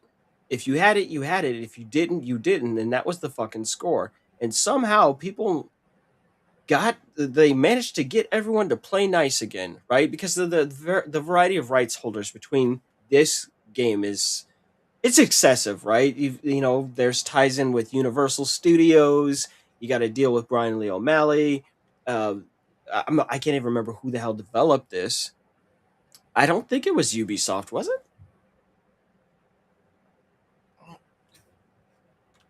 They published it. I don't know who developed it. Let me look it up. Now you got me double checking my own self. No, it was. Okay, it was Tribute Ubisoft Games? Yeah, Chengdu. Yeah, so developed by co-developed by Ubisoft Montreal and Ubisoft Chengdu, Oh, which I'm just not familiar with what Ubisoft Chengdu is, but that's just the score. But yeah, getting everyone lined up again just to make that happen, and people going like this was almost kind of a canary in the coal mine moment for people going, stop fucking killing games, right? Just cease, stop doing that. And for them to actually go, oh, you guys really care about that game, you're saying you would buy it again? We're like, yes bitch, I buy it 3 times. And they finally, it caught a remaster. It came back as this complete edition, as you can see on screen. It even caught a physical release to specifically help mitigate that when it inevitably gets pulled down again. But wasn't there something weird about the DLC with that? Like, with isn't it like, Knives Chow. well, I know there was in the original. In the original, like being able to play as Wallace, and maybe it's like something like you can't do the multiplayer or something bizarre. I can't remember off the top of my head, but even this release isn't perfect. But all I can say is that, I mean, it's a well crafted fucking game, and look, everyone loves the soundtrack to Scott Pilgrim versus the World game. I mean, as far as this goes so far back, this is back when chip tunes were still really a big thing that were talked about. Anamanaguchi is just, they're stellar. They're just absolute masters of the craft, right? Combining those chip tunes with real instruments and making it unique. I mean, damn, you can sit down. I'd rather just tell a homie, I'd be like, hey man, why don't you go play that Scott Pilgrim game if you want to know the score with Scott Pilgrim, and leave the rest alone, right? Like, no, it's just that good. It's, if you like beat 'em ups and you like cool fucking pixel art, I mean, this is as high up in my recommendations list as playing Final Fight, right? Or playing Knights of the Round, or any of those classics, or playing Absalom, right? Or playing Streets of Rage 4. It's just a damn good game. Like, go get it. There you go. Oliver approved. Yeah, and I mean, honestly, I'm right there with him. That, like, anything that I could say about Scott Pilgrim, number one, as as a property, but number two, also as the game tie-in, it's pretty much point for point what Oliver said. Like, I absolutely do not care for Scott Pilgrim as an intellectual property, but the game just it is choice. You can separate the graphic novel, the movie, and the game and still enjoy them all separately. You don't have Bingo. to follow any Bingo. of them. Cool. All right. Well, mine is from 1993, Neo Geo for the Neo Geo. Yeah. Samurai Showdown for the Neo Geo. And this was Yes. arguably one of the games that changed the pace of fighting games historically. So let me show the video here. Now, here's some fun facts about Neo Geo here. So, number one, it changed the pace of fighting games. Now, while a lot of early 90s fighters focused on long combos and fast pressure, Samurai Showdown made every hit feel dangerous. One clean sword slash could take a huge chunk of health, which made the game feel more like a duel than a combo race. Yeah, and it's actually quite true. That's what they had. What is it? Light, medium, heavy, and then a kick, right? And it was like, I believe, like if you blocked a medium, you could retaliate with light, and then if you blocked a heavy, you could retaliate with a medium. And it was one of those games that was like, who's gonna make the first mistake? Not quite Bushido Blade, right? But man, you get hit with a heavy slash by Haomaru, yeah, you're losing like 60% health. So Was it this Samurai Showdown, or am I thinking of another game very similar to it, where even you could even disarm each other? You can disarm so them in this one- Samurai Showdown. Yeah. Yep. Yeah. The remake was also really good as well. So it was very honest to the spirit, which is ironic. It's called Samurai Spirits in Japan. But yes. Now, number 2, weapons were the real star. Unlike most fighters of the era, every character fought with a weapon. Sword, spears, claws, blades, and other weapons gave them a very different identity from Street Fighter 2 and its rival Fatal Fury. Now, the rage meter made comeback scary. I would argue that this was probably one of the first comeback mechanics ever made. We just never realized it. Taking damage filled your rage meter. As you can see, it'll just start like, glowing on the POW meter down there. And once it's maxed out, your attacks become much stronger. That meant the player losing the round could suddenly become extremely dangerous. I believe, I don't know the math on it, but it almost probably doubles your damage, if anything. I do remember seeing like somebody get killed in 2 medium slashes, right? Or 2 hard slashes with hammer, standing medium slash with a full POW meter. So yeah, it's one of those things where like, well, be careful not to get that rage meter too high because they can kill you in one hit, right? Now, number 4, speaking of Haohmaru, he became one of SNK's iconic faces. As you can see, Haohmaru is the one on the screen here right now.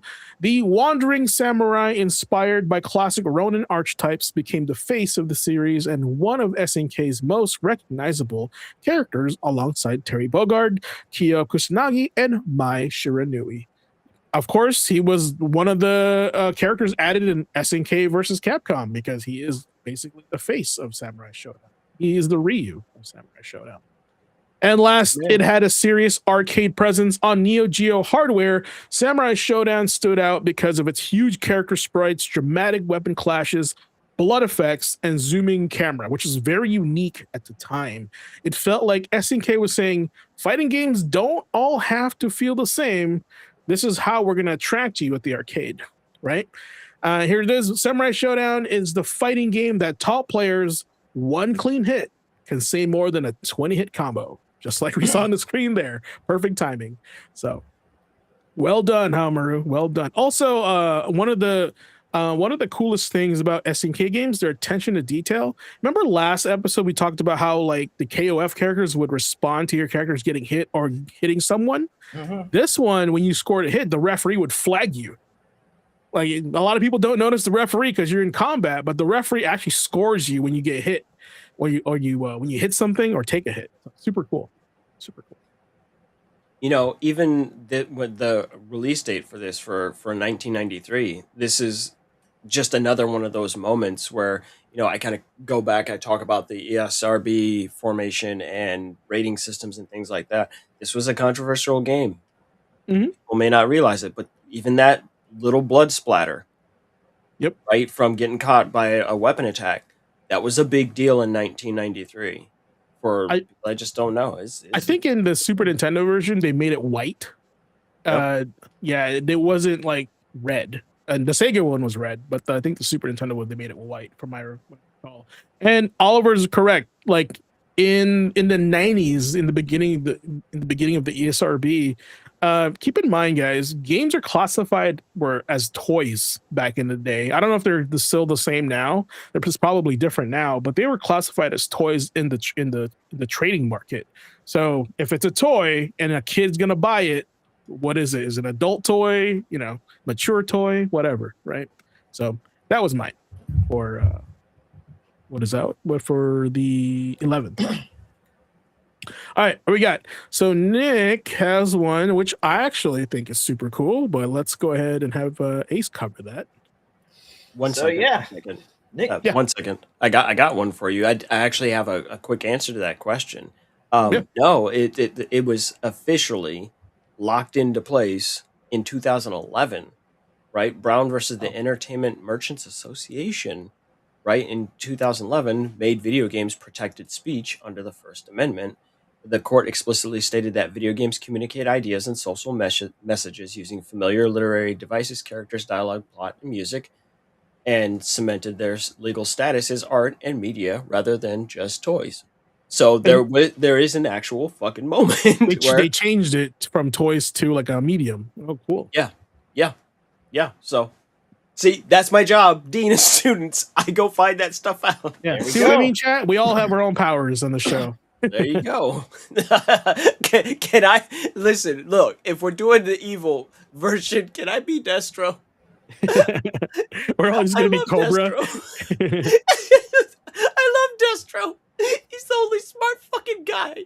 Okay, when the shit hits the fan and the Joes show up, where's Destro? Not there. Yeah, that's true. Not He there. took his ass on. He's like, "Well, time to go." When he packs the fuck Ah, in, ah.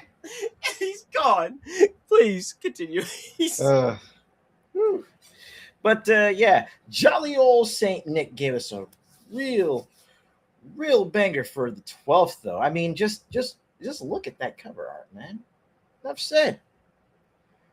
Wild Guns, much like Nick, Wild Guns was one that I didn't play much back in the day, but I immediately fell in love with it long after it was released. What makes this game so unique and worth talking about, especially during MCC, was the setting and the gameplay. Like it's the space western aesthetic, right? The smooth, detailed sprites, the co-op mode that turn this from more than just what looks like from more than just your basic gallery shooter into something truly memorable. Like this was the game that I would jump on if I wasn't playing Sunset Riders. Hell yeah. Sunset Riders. We know the score. Who's the homie with the damn sombrero? Cormano. You know what I'm talking about. Yes. Cormano. Yes, Sunset Riders was fucking dope. But come on, look at that. Clint and Annie. Fucking rad. I believe they actually just recently added this to Nintendo Switch Online. I believe Right. so. I got in there. I got my ass whooped. I was like, "Oh yeah, welcome home." Yeah, no, you'll get lit the fuck up here. This is basically Wild Wild West before Will Before Smith Will discovered it. Yes. But here's the thing though. If you want a game similar to this, let me take this back to the big question of the backlog. How well does this stack up in today's market, especially against its modern day contemporaries? And the answer to that would be, up until recently, this game didn't really have any contemporaries. There were very few, if any. Hell, I'd say there were really none like it on the market until the release of Neon Inferno. So if you don't want to dip back into the backlog to try and find Wild Guns, or if you don't have Nintendo Switch Online, or if you don't want to try and find it on Nintendo Switch, jump on Steam. Check out Neon Inferno. You play that, and then you go back to check out Wild Guns, you'll see the DNA. Not just That is from the coolest looking Terminator I've ever seen. right. Right? The idea of the Terminator with a fucking cowboy hat is way funnier than it should be. And a Right? Can bandolier. you imagine? Can you imagine fucking Arnold rolling up on Kyle Reese and going howdy, and then fucking lighting him up? That's so fucking great. I legit heard howdy in that Schwarzenegger Austrian accent. Howdy. It would be so weird. I'm like, keep playing it. I want to see how this movie ends. No. I think that It is movie, a great game. And it's Aliens and beautiful. Cowboys. Yeah, Cowboys versus Aliens. Cowboys I was like, versus this ain't gonna be Aliens. serious. This was a But great this movie. is Cowboys versus Robots. hmm Great choice, Nick. I talk about this game, this archetype a lot. Like every time I'm streaming, I bring up Cabal. I don't know if you guys remember Cabal or not. I do. Yes, sir. And then the brother of Cabal, Blood Brothers, which is I think based off Wild Guns. And then apparently there's a lot more, and these are technically, arguably rail shooters, if you know, but with extra steps technically. Super Yeah. fun. Makes sense. I don't think there's a market for a kind of game like this today, but hey, this is why we want indie, right? Because they make whatever the hell they want. Yep. Love it. I think the market for it, just if I were to take a wild guess, I don't think you have any market for it on console. I think it would go over very well on PC, Oh, right? you know what? It's a real nice point and clicker. Yeah, you're right. And also, the game I played recently had kind of this Neon Inferno, right? Is that what Mhm. you said? Yeah, Yep. yeah, yeah. Mhm. So that's super cool. Hunt And- Down would be a great transition Oh, if yeah. they had a mode like that. That'd be super cool. And Madam Dandy in the chat. Yes, I wholeheartedly agree. We need more Western style games. We need more Wild Guns. We need more Wild Arms. Ahem. We need Armed Fantasia. I want to see more. I want to see more spaghetti Western flair in our games. Yeah, like Samurai Western. Like Samurai Western. Yes. All right, here's a Now- game that we don't need much of. Ace. Now, following up from that is my pick for the 13th, and this one's got a special place in my heart. So I need you to tell me everything about Gyromite because it's a game I've never fucking played. I've never actually looked at. I've always known about it. I read about it in Nintendo Power, but I don't actually understand it. So this is going to be a great one for me. It's just one of the missing games. I'm couldn't so afford it. excited. I couldn't Now- afford this game. now Gyromite is an interesting case because you could literally call this. Well, you could call this baby's first bomb squad tutorial. I'm sold. Let's keep going. Because literally the premise of the game is you helping a mad scientist deactivate all of the dynamite in his laboratory before it goes off. Oh, this is not a joke. Now I see the hand holding the dynamite now. Like, it's- oh, you're serious? It's a simple premise. Disarm all the bombs before you get blown the fuck up. But So how does the robot tie into all this? now What was it called? Rob? Now Rob ties into this because, well, you as the player, you are moving the red and blue pillars. Like you are basically using Rob to move the pillars so that way the professor can keep running and make his way to each of the bombs in order to each of the stacks of dynamite to defuse it. Wait. So is he moving on his own and you're just controlling? Bingo. Oh, that's horrifying. Jesus. Oh, they fucking hated children so much. I love it. God, like the amount of stress, right? I know some kid punched their robot several times. Just out of sheer frustration. They were like, you know what, you dumb bastard, you've killed us all. Right? Next thing you know, there's some kid in his living room choking out this fucking Yeah. robot. That's fucking wild. You're not in control of the dock at all. That would explain why his animation is so good. Like, he's really, like, it's a charming sprite. It's almost like a weird mixture between Doc Brown meets Einstein meets Why Am I Balding? For the Like, longest time, I thought it was Mario. Never mind. like, I mean, hell, it could be Mario's P-Pop.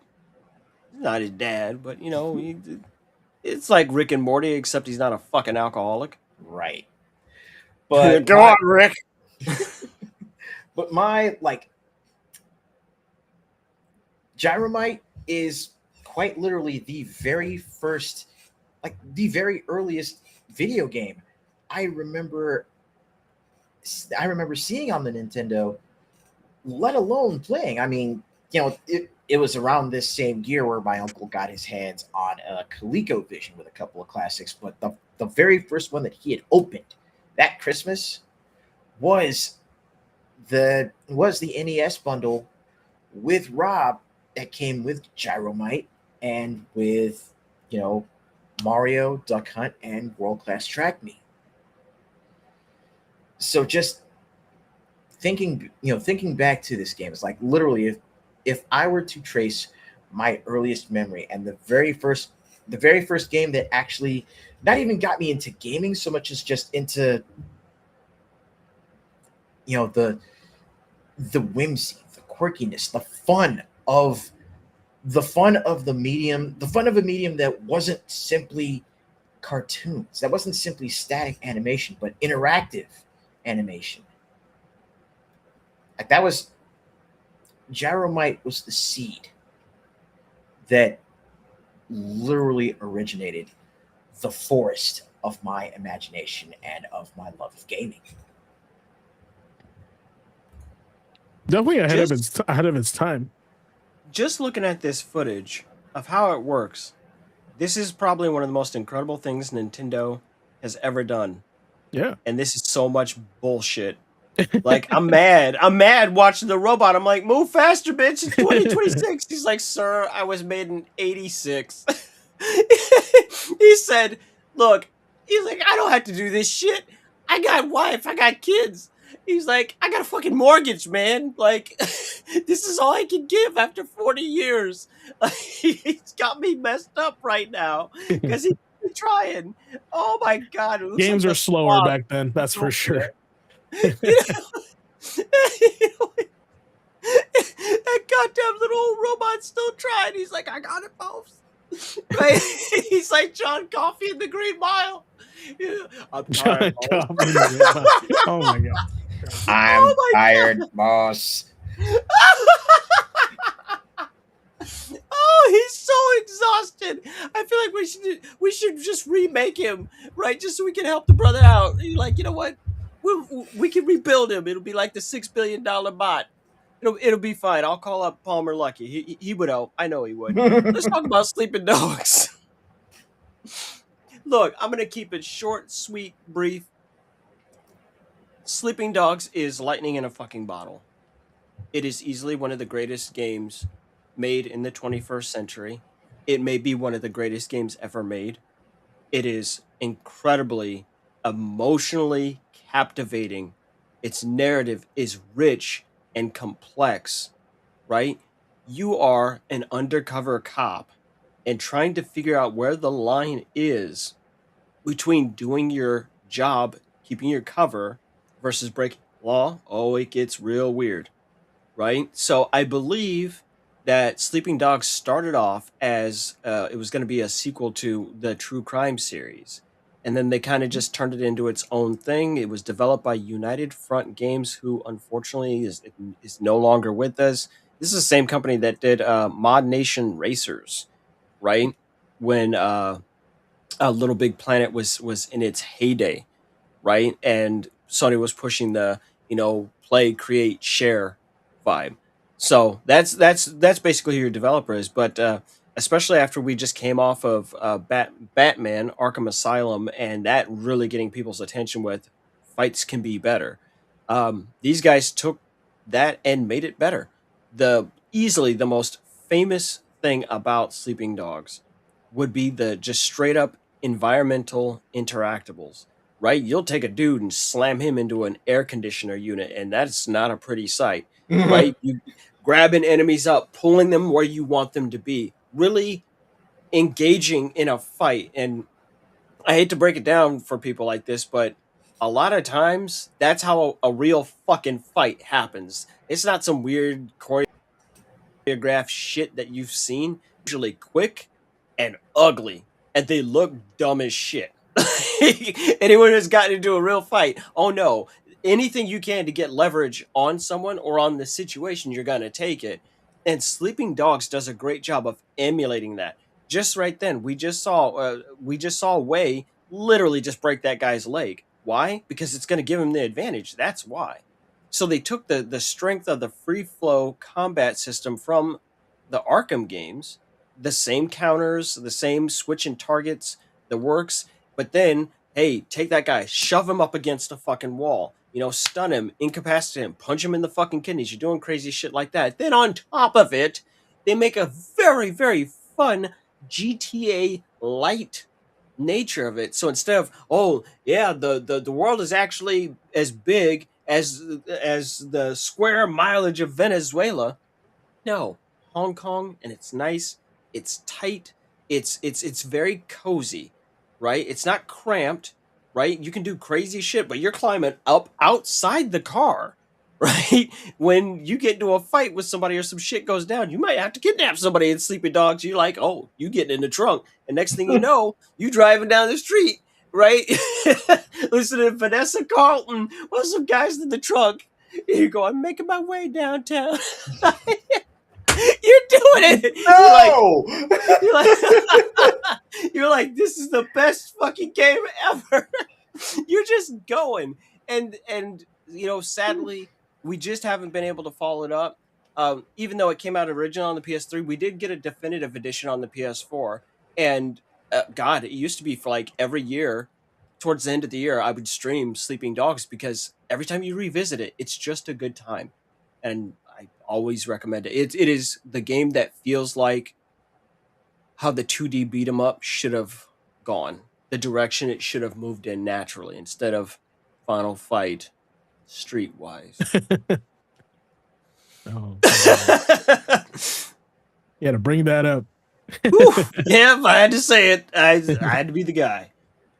All good. I'll try to bring up the morale with POW, Prisoners of War, which was my pick for 8/15 in 1988. How Prisoners of War came out on the arcade, also from Neo Geo as well. Fun fact for GQ: this was actually one of the arcades at my local laundromat, so I get to play this every Saturday from like 11 to 1 while doing laundry with my mom. So here's some fun facts about POW, Prisoners of War. Speaking of beat 'em up, this is probably one of the early beat 'em ups of the time. This was an SNK beat 'em up before Neo Geo became SNK's main identity.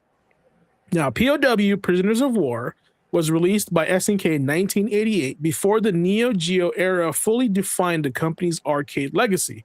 It shows SNK experimenting with gritty arcade action before becoming best known for fighters like Fatal Fury, King of Fighters, and of course, Samurai Showdown. Now, the Japanese title is Datsugoku, meaning prison break. In Japan, the game was released as Datsugoku, Prisoners of War, with Datsugoku meaning prison break or jailbreak. Very direct, very arcade, very straightforward. Just get out of prison, escape. Now, this also supports 2-player co-op, just like I think this one's not, the demo does not have, no, it is right there. It does have 2-player co-op in the arcade. The arcade version lets 2 players fight together through the prison escape. Player 1 controls Snake, while player 2 controls Bart. Not as cool as Snake. Giving it that classic late 80s co-op. It's Snake. And here is Bart. Jared. Snake and Jared. You're like, who are you, Jeffrey? Like, what the fuck, man? He's like, why you call me out like that? No, actually, this game is goated. It's pretty cool. Full stop. No, you're absolutely correct. The NES port is really good. Stellar. It's a stellar port when transitioning games from the arcade to the NES and things like that was very, very hard. Back in the day, you guys, just for the young bucks that don't know, getting arcade realism into the home took us quite a few generations. I mean, we basically had to wait till the PlayStation came out, right, for that to be the standard and affordable at the same time, right? Mm-hmm. But all the mechanics here are still here. This is one of the games that, one, just like the headmaster said, we played the hell out of this in the arcade. My brother and I doing laundry, right? And then when it eventually made its way home to home consoles, oh no, we played the ever-loving Christ out of this game. There was a period of time where breaking the fuck out of jail was the best thing you could do in a video game because you were going to get some shit. And from Ace's point of view, that shit never ended. That shit never ended. We're still breaking out of jails. But no, this and let's see if you remember Russian Attack. Mm-hmm. Woo! Yeah, that was another game that light your ass up. But the shit you learned you could do with one butter knife, turns out you can get the hell out of the gulag quick, fast, and in a hurry. Which they even made they actually made a sequel, like a revival of Russian Attack. What was it called? Repatriate? Russian Attack Repatriated? It was an Xbox Live Arcade, I think. Yeah, it was quite a while ago. But no, this game right here is just stellar, and this is one of the craziest Expatriate. Expatriate. There you go. Yeah. Look, this is the craziest prison camp I've ever seen. That had to have been at least 3 stories. Like, woo! Like, you are held, sir. You are being held without bond. You are going to eat rice and bamboo shoots here. Like, oh, they make it quite clear. It's just one of those things. The bosses are fun. The brawler It's very genre. 80s coded. Yeah, exactly. It's very 80s coded. When you look at it, you think the movie Predator before or Rambo, right? Before you Yeah. think anything else or God. Uh you think about The Great Escape. I mean, this Mhm. is stuff that is, you know, uh uh it is obviously it's a product of its time, and it wears its influences on its sleeve, right? Mhm. And guys, you had to have been there. Like that's the best way we can put it. But you be throwing them hands left, right, and center. You were like, they're goddamn Americans. Bring them home. Like, you were doing anything you could to do that shit. You were like, oh my god, they got what was the homie's name? What was the guy's name who passed away that ran against Obama? I'm sorry. That what? John McCain. You're like, we Oh, got to get John McCain home. Let's fucking do it. That was POW. It's a crazy fucking time. Play that shit. Like, yeah, just if you find any opportunity to play that for free, I'm not gonna tell people to go spend money on it just because it's like, hey, it can be hit or miss. Again, it's a very early brawler, but it's a great one. It's a great one if you just relax into it and let yourself kick a guy 300 feet away and not think too hard about it. No, it's good. I just love the like I'm player one look and I'm the player two look, right? It's the red Yeah, blue of the time. Like I love that. Like yeah. that's always The gonna be a thing. twins, So the Bimmy and Jimmy. yep. Mhm. All right. Ace, that's all, right? Yeah, that right there is going to do it for this week. It's been a killer week for the MCC, but we are definitely looking forward to bringing you another slate of 7 days worth of awesome next week. All right, here we go.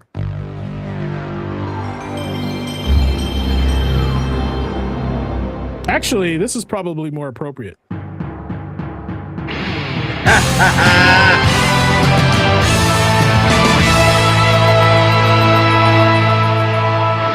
If That'll you'll hit never that get old. damn bar, you got to hit It's that so whammy good. bar to get It's so that good. the extra point. All Yep. right, chat. We have a new segment tonight. I'm calling it the Boss Room. And this is the first time we're launching this. This is where we take tonight's main topic, lock the doors, look at the health bars, and really break down the lesson. Now, I wanted to kind of talk about the topics that we've been covering in better detail with the panel before we get to the final boss. We're in the boss room, but we're not the final boss just yet. Now, tonight's question is simple, but it hits deep.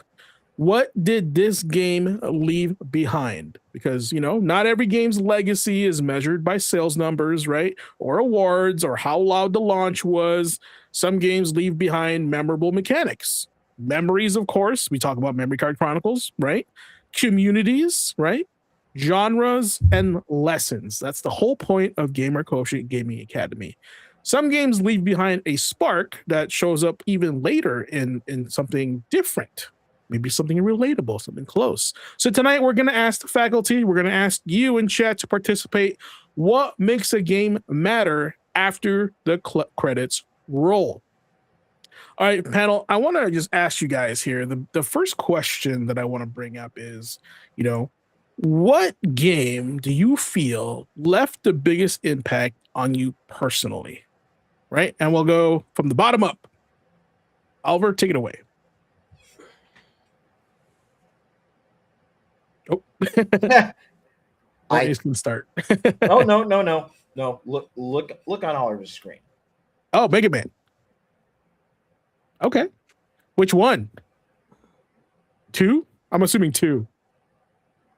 All of them. All of them. Mega Man by itself. Okay. Just this is where I'm actually not going to be silly. I'm just going to tell the truth, and sometimes that sense of levity helps people to, or not levity. Sometimes that frankness helps people to understand the connections that are formed between people. For me, just to start off, so I can get to that tattoo. um, video games for me have never been just mere playthings. Just like books, I was a huge reader as a kid, and I still will just pick up a tome and just churn through it because I want to know what someone has to say. And I figured out very early as a kid that video games were still a way of people communicating with each other, sharing a view on the world or something that they saw, right? Or something that they experienced or a thought that they wanted to share, and then they wanted to explore that. And so every time I play a game, I am exploring that idea with a person who I'll never see and never meet. And in that way we form a connection that cannot be broken. This is what I believe the true meme of video games is, as posited by Richard Dawkins. We have shared this experience in a completely different way. You made this experience, and I've experienced that experience, and it has changed my life irrevocably. When I was very young, my grandmother was frequently in the hospital, and the few times I would get to see her, I honestly, I think I only saw her two times when she wasn't in the hospital, right? And my mom had me pretty late in life, so my grandparents were very, very old. Like, just to give people that sense of perspective, when I was very small, I've had a lifelong medical condition. I have Graves' disease, which is an autoimmune disorder. People are like, damn, we're getting this medical history. Shut the fuck up. We're getting like, hold on. But no, I have Graves' disease. It is not something that can be treated, right? It is an autoimmune condition where basically my immune system attacks itself. And in my case, it attacks my thyroid. Um, I have almost died several times because of it. Um, but as a result of that, the dysregulation of hormones and all of that stuff, I did not grow very fast. I was a very small child. What I'm saying is, if this were X-Men, I'm the perfect candidate for a fastball special. Technically, probably still am. I mean, I would like to get thrown like a fucking javelin, like track and field, but but it's just like that sometimes. So, I was very sad when I was very small, and my grandmother uh, told me, she said, Oliver, you need to remember that dynamite comes in small packages. My grandmother did not allow me to feel bad for not being the biggest man in the room, right? But she instilled in me the idea to act like the biggest man in the room and to go forward boldly. Don't wait for someone to allow me to do something. Do the thing if I'm capable of doing it. And so when Mega Man came around and seeing the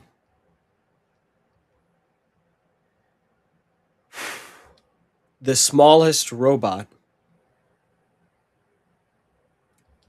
who was not designed for any of this had to go deal with these much bigger robots, and coming to realize that Mega Man's greatest strength is that he's not them. His ability, his strength is his adaptability to be able to change and pivot on the fly to meet the demands of the situation. And so I always look at everything like that. Be able to change and pivot, and it permeates everything that I do, right? I tend to have backup plans for my initial plan. I'm like, hey, sometimes shit just hits the fan, and this is the direction you need to go in. And it's like, it's a good thing I was prepared for that, right? My wife is always like, man, like, why do you have two mics? Mic breaks. And I go, that's why. She goes, oh, I understand everything now. Like, wait a minute. Oh shit, because you made those plans, you adapted, right? You were planned for eventualities that no one else could see. You're always there. Even Ace, taking him through Monster Hunter and starting with Monster Hunter World. I know how to play every weapon in Monster Hunter because I know sometimes the weapon I want to use isn't the weapon I need to use, right? I took How many Omega Planetes are fucking dead in Monster Hunter Wilds right now? Answer: it's about 400. It's an insane number that I've gone in there and soloed, learning it with different weapons and doing all these other things. So every time I see Mega Man in any incarnation, there's always something beautiful about them, and they're all truly unique versions of themselves. You know, the Mega Man from Mega Man Legends and classic, Mega Man are not the same character, and X is not, and they all kind of have this same magical together. It's almost like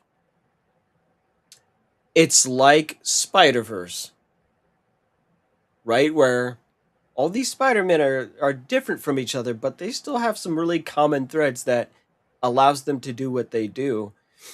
And I'm always gonna be grateful to Capcom for giving this tiny little boy something to look up to.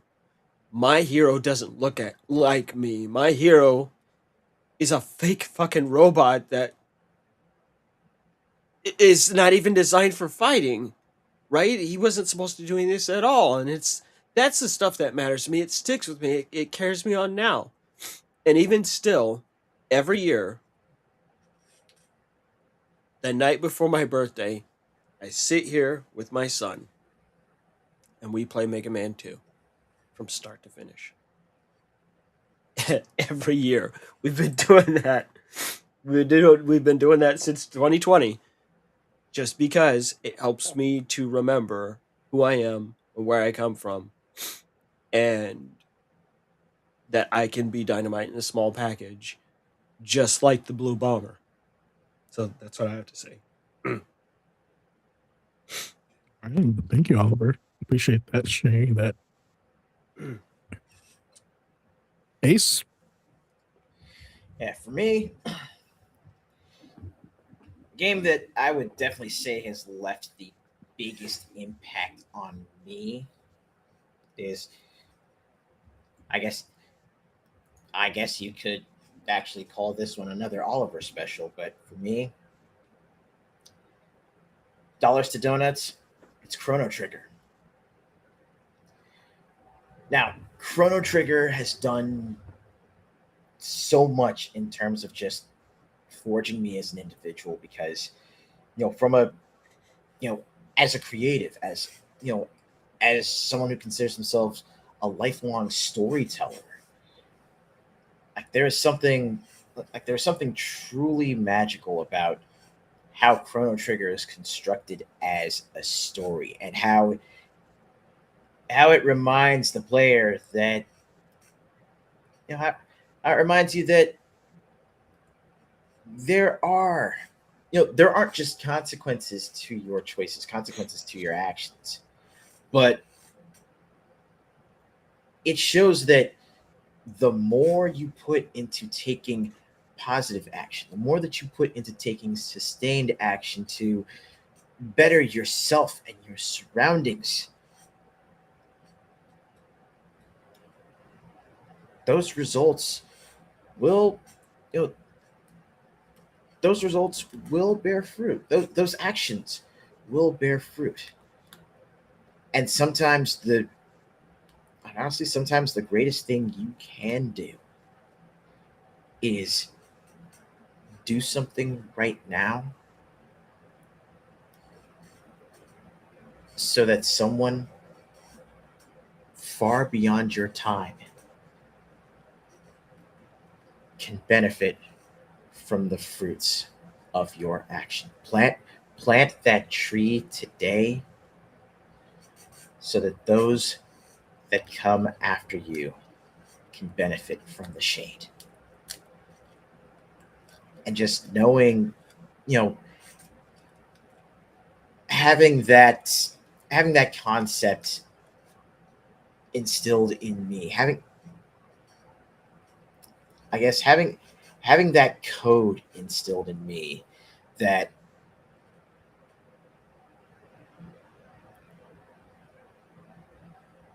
I can do something worthwhile, no matter how, it doesn't matter how big it is in the grand scheme of things. I and anyone can at the very least do one worthwhile thing in our lives before our time is done. And the fact that it will prove to be a net positive for the world, it makes all the difference. As the story of Chrono Trigger, to its core, teaches you that, number one, your actions do have follow through, and number two,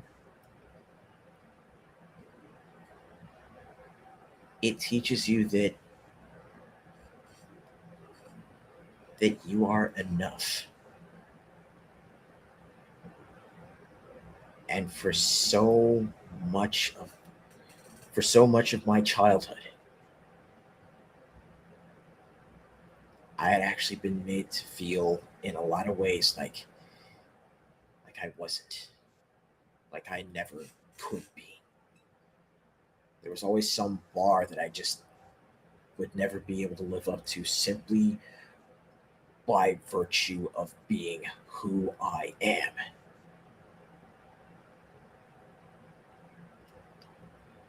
But Chrono Trigger opened my eyes and taught me different. He learned all that shit from some beef jerky. That's real. Like, Yeah. no, that's not even. I'm not making a joke. That beef jerky shit is real. That's the most important lesson in the game. You're like, hey, this guy's a dick. Wait, what if I go back in time and I'm nice to his ancestor and give this woman something and not ask for anything in return? And it inspires an entire generation of people to not be assholes. What a simple, beautiful fucking lesson. And then you gotta extract a motherfucker or two. I mean, it's just sometimes that's how it goes. And then of course there's Robo and the Green Dream. Yes, sir. I would argue that going back in time and altering someone's ancestors' perspective to change who their descendant is in the future, kind of devious. Not gonna lie. I mean, let's go ahead and stick with the villain path. I mean, He's Back to the right. Future, they did some real He's fucked right. up shit. Kind of devious. He's out of line, but he's right. Yeah, he's out of line. I'm But he's just right. saying, Calvin Klein went back in time to 1950s and almost made it with his mom, and then he made his dad into not a punk ass. I mean, that's devious too. I mean, look, True. Biff was a dick, and then he made Biff into a bitch. I mean, like, I'm just saying, he's like, hey, Biff, you put that second cut on the car? He's like, oh, I just finished it. Biff, I was like, oh, old ass George McFly about to beat his ass for the second time this week. Not in his life, this week. Like, beating up on Biff is the thing to do. I'm just saying, you just going back in time, you just nice to a chick. She's like, damn, you know what would make this stew great, but I'm poor? You're like, what? Beef jerky, it's $10,000. You're like, oh, bitch, I got the Jack Links right here. It's not that big of a deal. She's like, this is the greatest gift I've ever received. No, I'm serious. If you find the clip of that, she got the full expression. She's like, nope, I'm gonna teach my kids. The guy's like, oh, you need this dope ass rock? Yeah, sure, take it. You're like, you're sitting on about Elon money right about now. He's like, I could get more Elon money somewhere else. You're like, are you sure? It's true. No, I really need that sunstone though. So you got It's true. No, he's right. Exactly. and it's one of those things you guys just have to experience yourself. Like it's you just had to be there for that. For it's sure. true. That's just a good question because you're about to jump into your game, but just as a brief, Mhm. Are we now as game guys, are we now to the point where we're so old that even these amazing experiences that we talk about from way back in the day, are they actually losing context completely? Which is to say, we can all still watch Back to the Future because Mhm. we understand that history has a flow. And even if you go, things aren't like that now, it's like, well, absolutely, things aren't like that now. This is a story about a kid in 1985 that goes back to the 50s, right? It's an easy thread to follow no matter what. But the games that we're talking about, things like POW, things like original Mega Man, things like Chrono Trigger, where there's a certain amount of speculative fiction going on, and graphically and music wise and design wise. I mean, like for example, Chrono Trigger and Flea. Right, that's a tough one, right? It's not a conversation you get into easily in today's day and age, where Mm. we could just see what was on the screen, understand what they were telling us, take it at face value, and move the fuck Yeah. on. Right? It's like how Ace and I have talked about Ramna 1/2, right? Like, we saw this stuff. Like, we're like, You're like, yeah, okay, homie gets splashed. Now homie's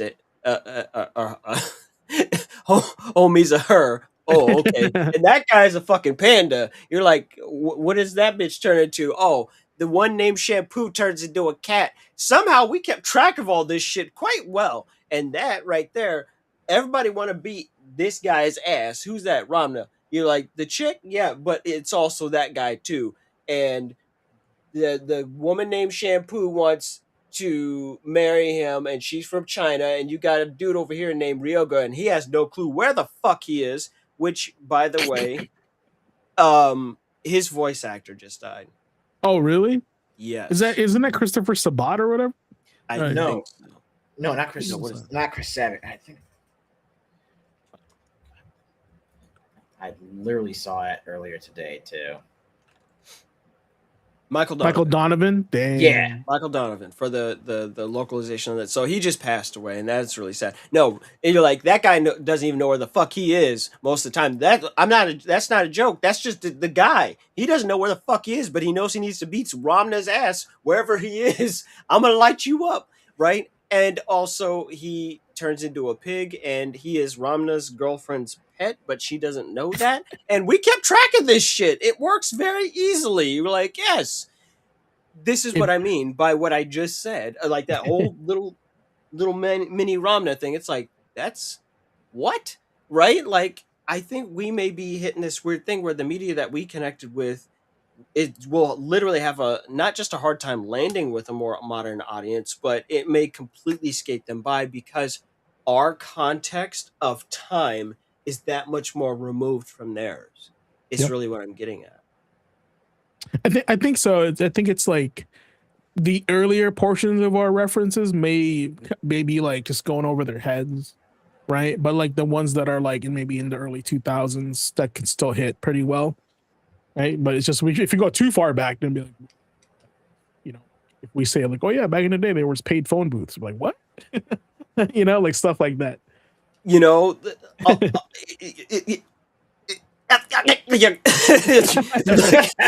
the button. You're like, you're breaking up over. No, so like I have a picture of me with the last phone booth I was in, taken in 2019, in literally a remote part of the state, and it was so novel, right? It was fucking crazy. I have one of those, but I've been watching fucking He-Man with the kid, and I had the He-Man underoos. Okay, I was invested in He-Man with my scrawny Steve Urkel piddly ass. But there's something fucking wrong with He-Man because that shit's goofy as hell, right? There was a motherfucker who was like, ooh, look, I swear to God, this is how it played out. My wife will confirm it. This homie shows up on the screen. He's gone beyond a widow's peak. He's just killing a whole family line with this shit. It goes down so far. So the Vegeta. It was the Super Vegeta. He's the proto. He gave birth to Vegeta. Okay, they go to the same fucking family reunions. It was nuts, right? And he shows up. He's like, "Ooh, look, it's the king's man, the man at arms. I shall have the laser and him too." And we were like, is he about to commit sexual assault on Man-at-Arms? Right? We were trying to figure it out. And he jumped up on the screen. He said, "Pff." He's like, yes, you're coming with me. Man-at-Arms looked at him. He's like, oh, who are you? Right? I was like, dog, he clearly looks evil. He's like, he's like, I am Negator. And I swear to God, he points just like this. He goes, and I shall have you. And he was like, Brother. no. He No. said, no one says no to Negator. I said, oh my God. I did one of these numbers. I was like, oh. I was like, what the fuck is happening in He-Man? I don't know if this is legal anymore. Oh no, this shit had me fucking hooked up. So that's what I'm saying. I'm like, I don't know. Some of our shit's like losing fucking relevance. Like, if you don't think too hard into it, you just go, yes, it's a stupid fucking cartoon from the 80s designed to sell toys. Right? But Yep, some of that yep. shit, you'd be like, oh yeah, that looks a little weird out of the context of its time. Yeah. Right? He hanging out with Orko and shit. Right? Do you know how dumb that fucking cartoon is? Look. I will shut up, but you guys got to hear this. This is the shit I had to see this week. Orko, the little fucking wizard dude, right? He was hanging out with Tila and her fine ass, right? Like, if there's gonna be a Baroness, we gotta have a Tila. And Tila, Orko was hanging on this edge, right? He was like, no, I'm gonna die, Tila, help me. And I swear to God, she looked at him, she was like, motherfucker, levitate. He was like, oh yeah, he flies. I was like, this might be the most brilliant and stupidest fucking writing I've ever seen. She did. She gave him the cross-eyed look like, the fuck are you doing, man? He was like, I'm in the waiting pool. I'm drowning. She's like, bitch, stand up. Just stand the fuck up. It's 2 feet. What are you talking about? It was crazy. It's like that kind of humor, that all of that. There may be this disconnect. Like, it's almost like when a sweater has started to get stretched after being worn and washed too many times, and just the holds between the yarn it's getting more and more apparent. That's what I kind of feel like is happening here. That's a good comparison. For the record, you're watching He-Man cartoon or the Masters of the Universe? Yeah, Okay. the OG cartoon. Oh, we're Okay, going okay. all the way back. Okay. Cringer was, oh boy, whew, he was something. And It Prince was Adam was pants. dumb as shit. Back then, 100%. He-Man, Himbo, same difference. Oh yeah. But Man. the movie was okay too. You had to be tough if you had to rock that haircut. You know what I'm saying? So Right? You better be able to punch somebody if you're gonna have a Yeah, haircut exactly. like that. Exactly. Boy, you better know how to throw a cross. You're gonna have to fight for your life. It's like being a boy named Sue, which is an amazing song. Oh. But That's man, I int- still hate the name Sue. All right. Where was I? My game, the game that left behind, what game that left something behind for me? Tough one. Because me, there's never always. Every game has its own effect. But I would say the number one of all time that changed the course of how I viewed video games is the reason why I still haven't played the damn remake for the past 3 years, because I'm afraid to play it in front of people because of Boss. how I would act. Boss, let's make a game of this one real quick. Let's Johnny Carson this shit. Ace, do you have a sheet of paper in front of you? I want you to write down what your guess is and hold it against your forehead. Because it's way more fun that way.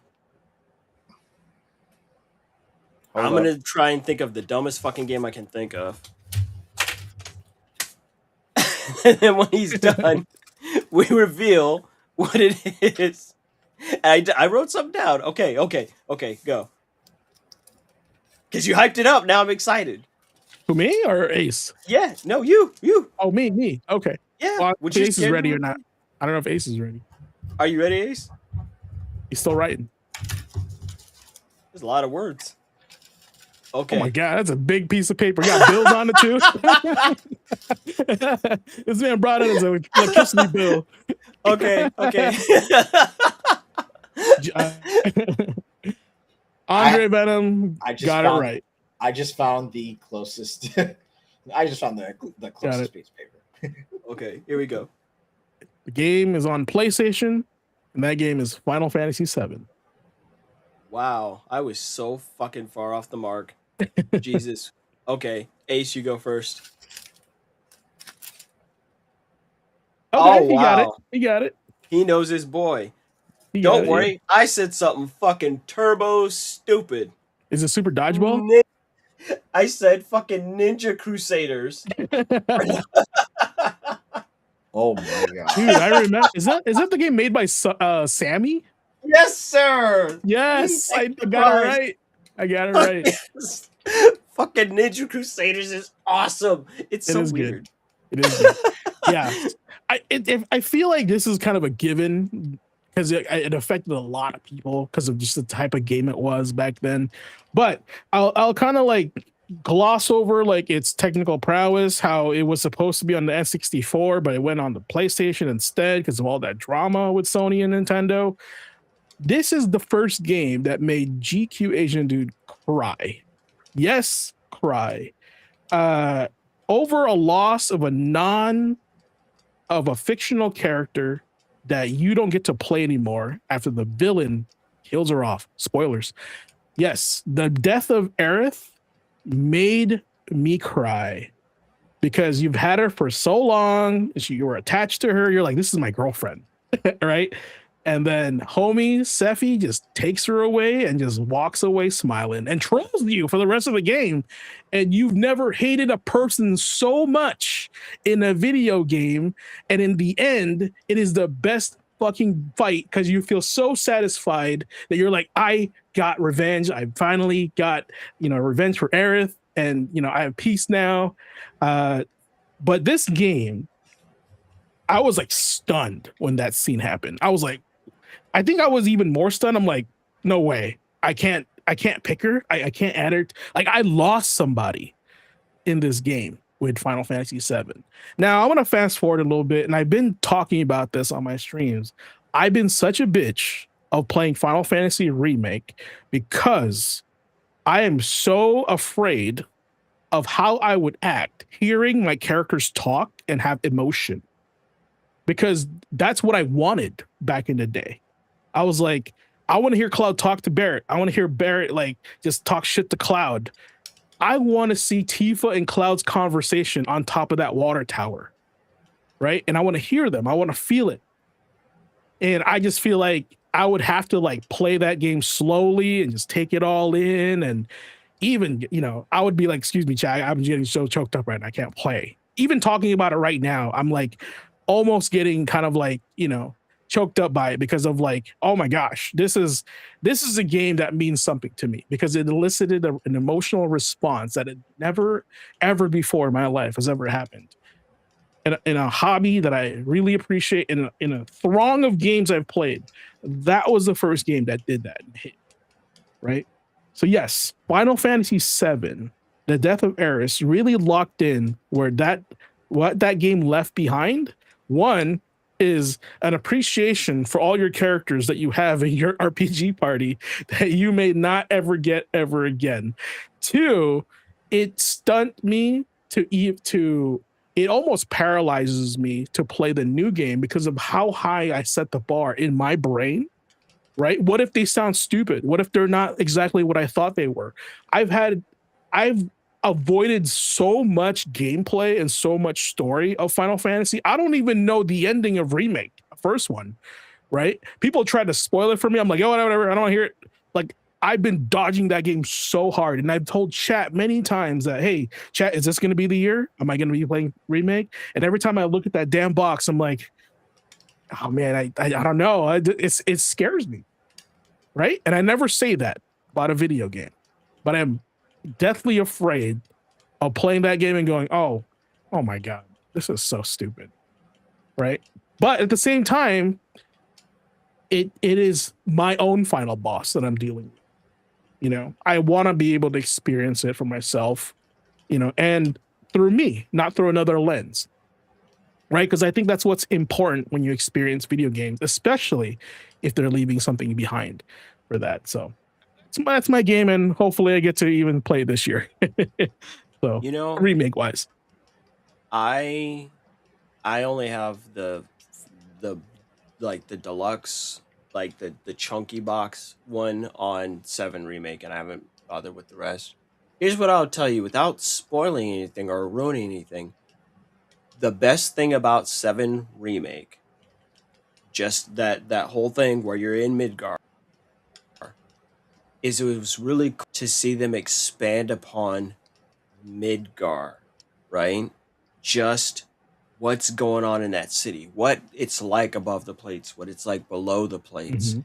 and giving more world detail and attention without removing the character that we knew. Like, we know who these people are. We've been with them for a very long time. And I understand exactly why you're been avoiding playing it, because these memories that we make, and it's not just video games, it's just the memories. Life is hard, and it gets harder the longer you play the game of life. And there's these tiny little spots, little nuggets of good things, really genuine good. And you want to protect them as much as you can, because sometimes those are the only things that hold you together through all those really bad fucking times, right? And you want to protect it, right? Like, I'll make a stupid fucking example, but it's like in the opening intro to Dark Souls and seeing the furtive pygmy pick up that very tiny soul, not realizing it was the strongest of all of them, but holding on to this little thing is so important and precious and delicate, right? All I can say is that's what I know the feeling in your head, because that's the feeling I had the night my son was born. And I held this tiny person in my hand. In one hand, I was like, oh my God, I witnessed an actual miracle. When people talk about miracles, I'm like, this is crazy. I was like, a whole ass dude just exists out of nowhere. I'm like, where the fuck did you come from? I came to the hospital with 2 people. I left with 3. How did that happen? What in the fucking Penn and Teller is this nonsense? That's really what it's like. And then to go, hey, we remade it. What if you break that memory I have? What if you accidentally corrupt or destroy that? You can't get the memory back. Not if the data is already skewed and twisted. So I know that's a really scary thing. And I hear what you're trying to do. You're trying to make the mental separation, but it's taking a while to go, here's what I remember of 7. And it will always be. But do I have the room for this, especially when that moment affected you that much emotionally? Right? To be able to separate the two out, Almond Joy's got nuts and Mounds don't. Right? And you're like, I don't know. They all got coconut in them, so I got to figure that out. But it's not an easy task. Or to make it easier for other people to understand, what he's kind of talking about is the same thing as, oh, your favorite book is getting turned into a film. You going, how are they about to fuck this up? Right? You're scared. You're nervous. Right? You're like, you're jittery. You're like, I'm not gonna watch that. I'm just gonna avoid it completely. That way, I can't have it ruined for me. I get it. Especially when everyone's always like, never meet your heroes, right? So it's like, ooh, I know why they say that. There's a reason why they brought that statement up, right? You're like, oh no, they're the worst person I ever met in my life. Yeah, exactly. I don't know. So that was my game, and ironically, like, my favorite theme is Sephiroth's One Winged Angel. Like, I love listening to that. It lulls me to sleep. I don't know if I'm just evil or whatever. But it makes me fall asleep. I love it. Ace, did you hear that shit? He goes to sleep to dun dun dun. Yep. Dun, It's so dun. good. You are actually the fucking villain. No, It's so this good.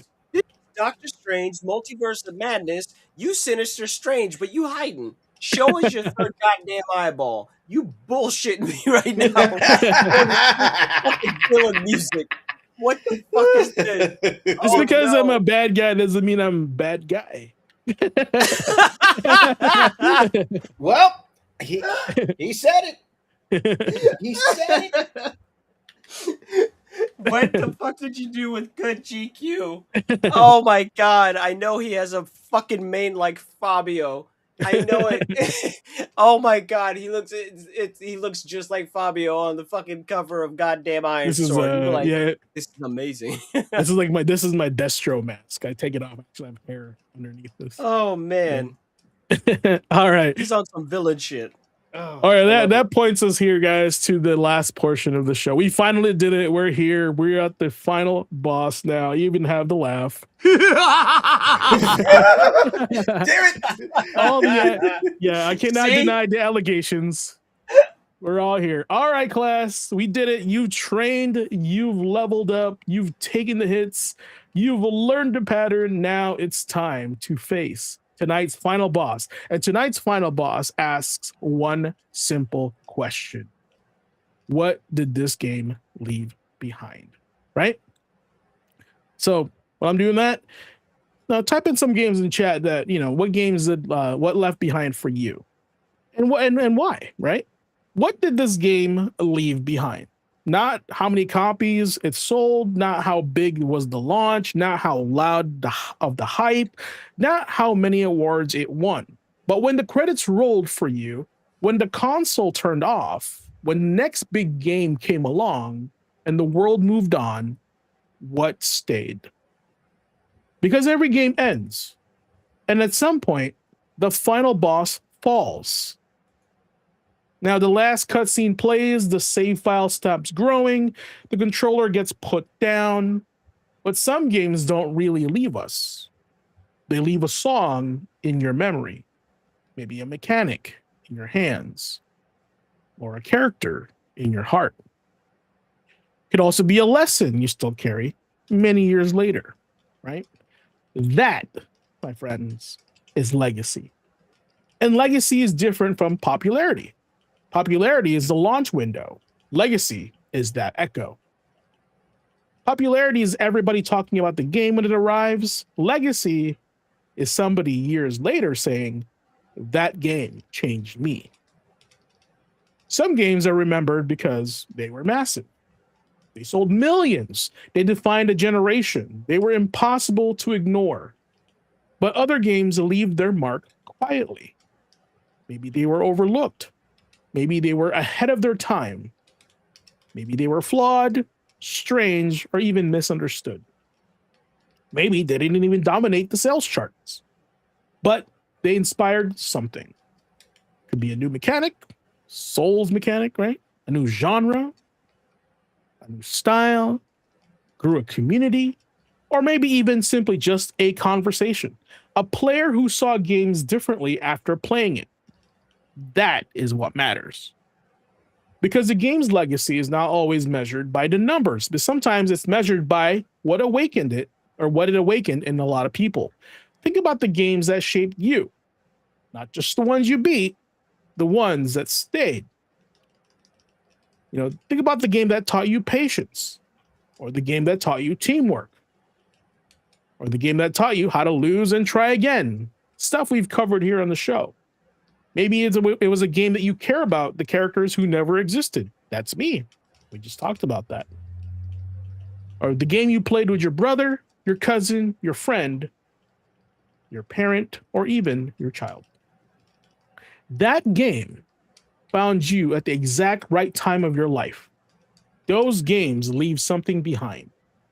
A memory, a lesson, simple comfort, or maybe just courage. Maybe it was the first time you realized games could be more than just entertainment. That is why we talk about gaming history here at the Gaming Academy. Because when a game disappears, we do not just lose software, we lose the chance for something else to discover that spark. We lose the chance for a new player to learn an old lesson. We lose part of the record of who we are, what we loved, and what the games meant to us. This is why preservation matters. This is why stories matter. That is why the things we keep, share, remember, and pass on matter. But class, this lesson is not just about games. It's about us too, because games leave legacies. but so do players, so do creators, and of course, its communities. So does the way we show up, right?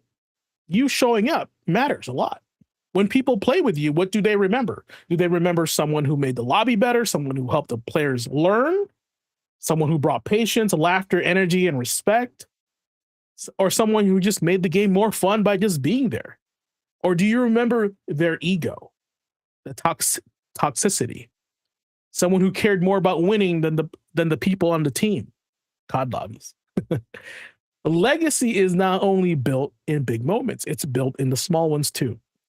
The way you treat someone who is still learning, the way you respond when you lose, the way you share what you know, and the way you support your community. It could even be as simple as the way you pass the controller, because those lessons carry forward. A high score can be beaten, a rank can reset, a meta can change, a trend can disappear overnight. But impact lasts longer than attention. That is the lesson. Do not build your whole life chasing the scoreboard. Don't measure your value by wins, views, trophies, clicks, or even applause. Those things can matter, but they are not the whole story. Because one day the match will end. One day the credits will roll. One day someone else takes the stage. And when that happens, the real question will not be, how loud was the moment, right? The real question will be, what remained after you left? Did it teach you something? Did you build something? Did you encourage someone? Did you protect something worth keeping? Did you make the people around you better? That is legacy. That is a legacy, and legacy is not something that you wait till the end to think about, because legacy is built while you are still playing. Every choice writes something into the save file. Every habit leaves a mark. Every relationship records a memory. Every lesson you pass on becomes part of someone else's journey. Here at Gaming Academy, we play with intention, because intentional play is not about choosing what game to play tonight. It's about choosing what kind of player you'd like to be, what kind of community you want to build, what kind of memories you want to leave behind here. So tonight, class, think about the games that left something in you. The games that changed how you played, changed how you thought, changed how you handled the failure, friendship, courage, patience, some sacrifice, and some games that even gave you hope. Then ask yourself this: what am I leaving behind for the next player? Because the game will end, the stream will go offline, the console will shut down, the credits will roll, but what you leave behind can still be a memory. Just like Sephiroth, will never just be a memory. So be kind, join your community, tell your story, and shine on with that spark that you have. Don't chase the win, build something worth remembering, play in a way that leaves the lobby better, teach in a way that gives people something to carry, and live in a way that makes someone say, years from now, that mattered. Tonight's final boss lesson is this: the game ends, no matter whether you like it or not. The legacy begins with what it leaves behind. Ace, with that said, take us home. Will do. That right there is going to bring Class 84 to a close. Tonight, we asked a deceptively simple question: what did this game leave behind? A game's legacy isn't determined by, whether everyone agreed that it was a masterpiece. Some games leave behind mechanics that become part of the language of gaming. Some establish standards that every future release is measured against. Others create communities, inspire developers, or give players memories that remain long after the hardware has been replaced. And sometimes the most important legacy is the one that exists only for you. The game that helped you through a difficult season of life. The game you played with someone who's no longer sitting beside you. The game that introduced you to a genre, challenged the way you thought, or reminded you why you loved gaming in the first place. Those experiences may not appear on a sales chart or awards list, but they still matter. Playing with intention means recognizing that our time with a game doesn't always disappear when we stop playing. We carry pieces of those experiences into the next game, into the next conversation, sometimes even the way we approach life beyond the screen. So this week, revisit a game that left something behind for you. Think about what it taught you, what it changed, and why you still remember it. Then, share that story. Because every time we explain why a game mattered, we help preserve part of its legacy. Thank you. Thank you to our Gaming Academy faculty and to everyone who joined the conversation tonight. If you enjoyed the class, follow the channel, share this episode, invite another gamer into the academy. You can find everything Gamer Quotient at beacons.ai/gaming academy. Until next class, protect your time, play with purpose, and remember, the credits may tell us when the game ends, but we decide what gets carried forward. Know your style, play with intention, make your mark, and ask yourself, what's your Gamer Quotient? Class dismissed. He's the supervillain. Call the Damn it! police.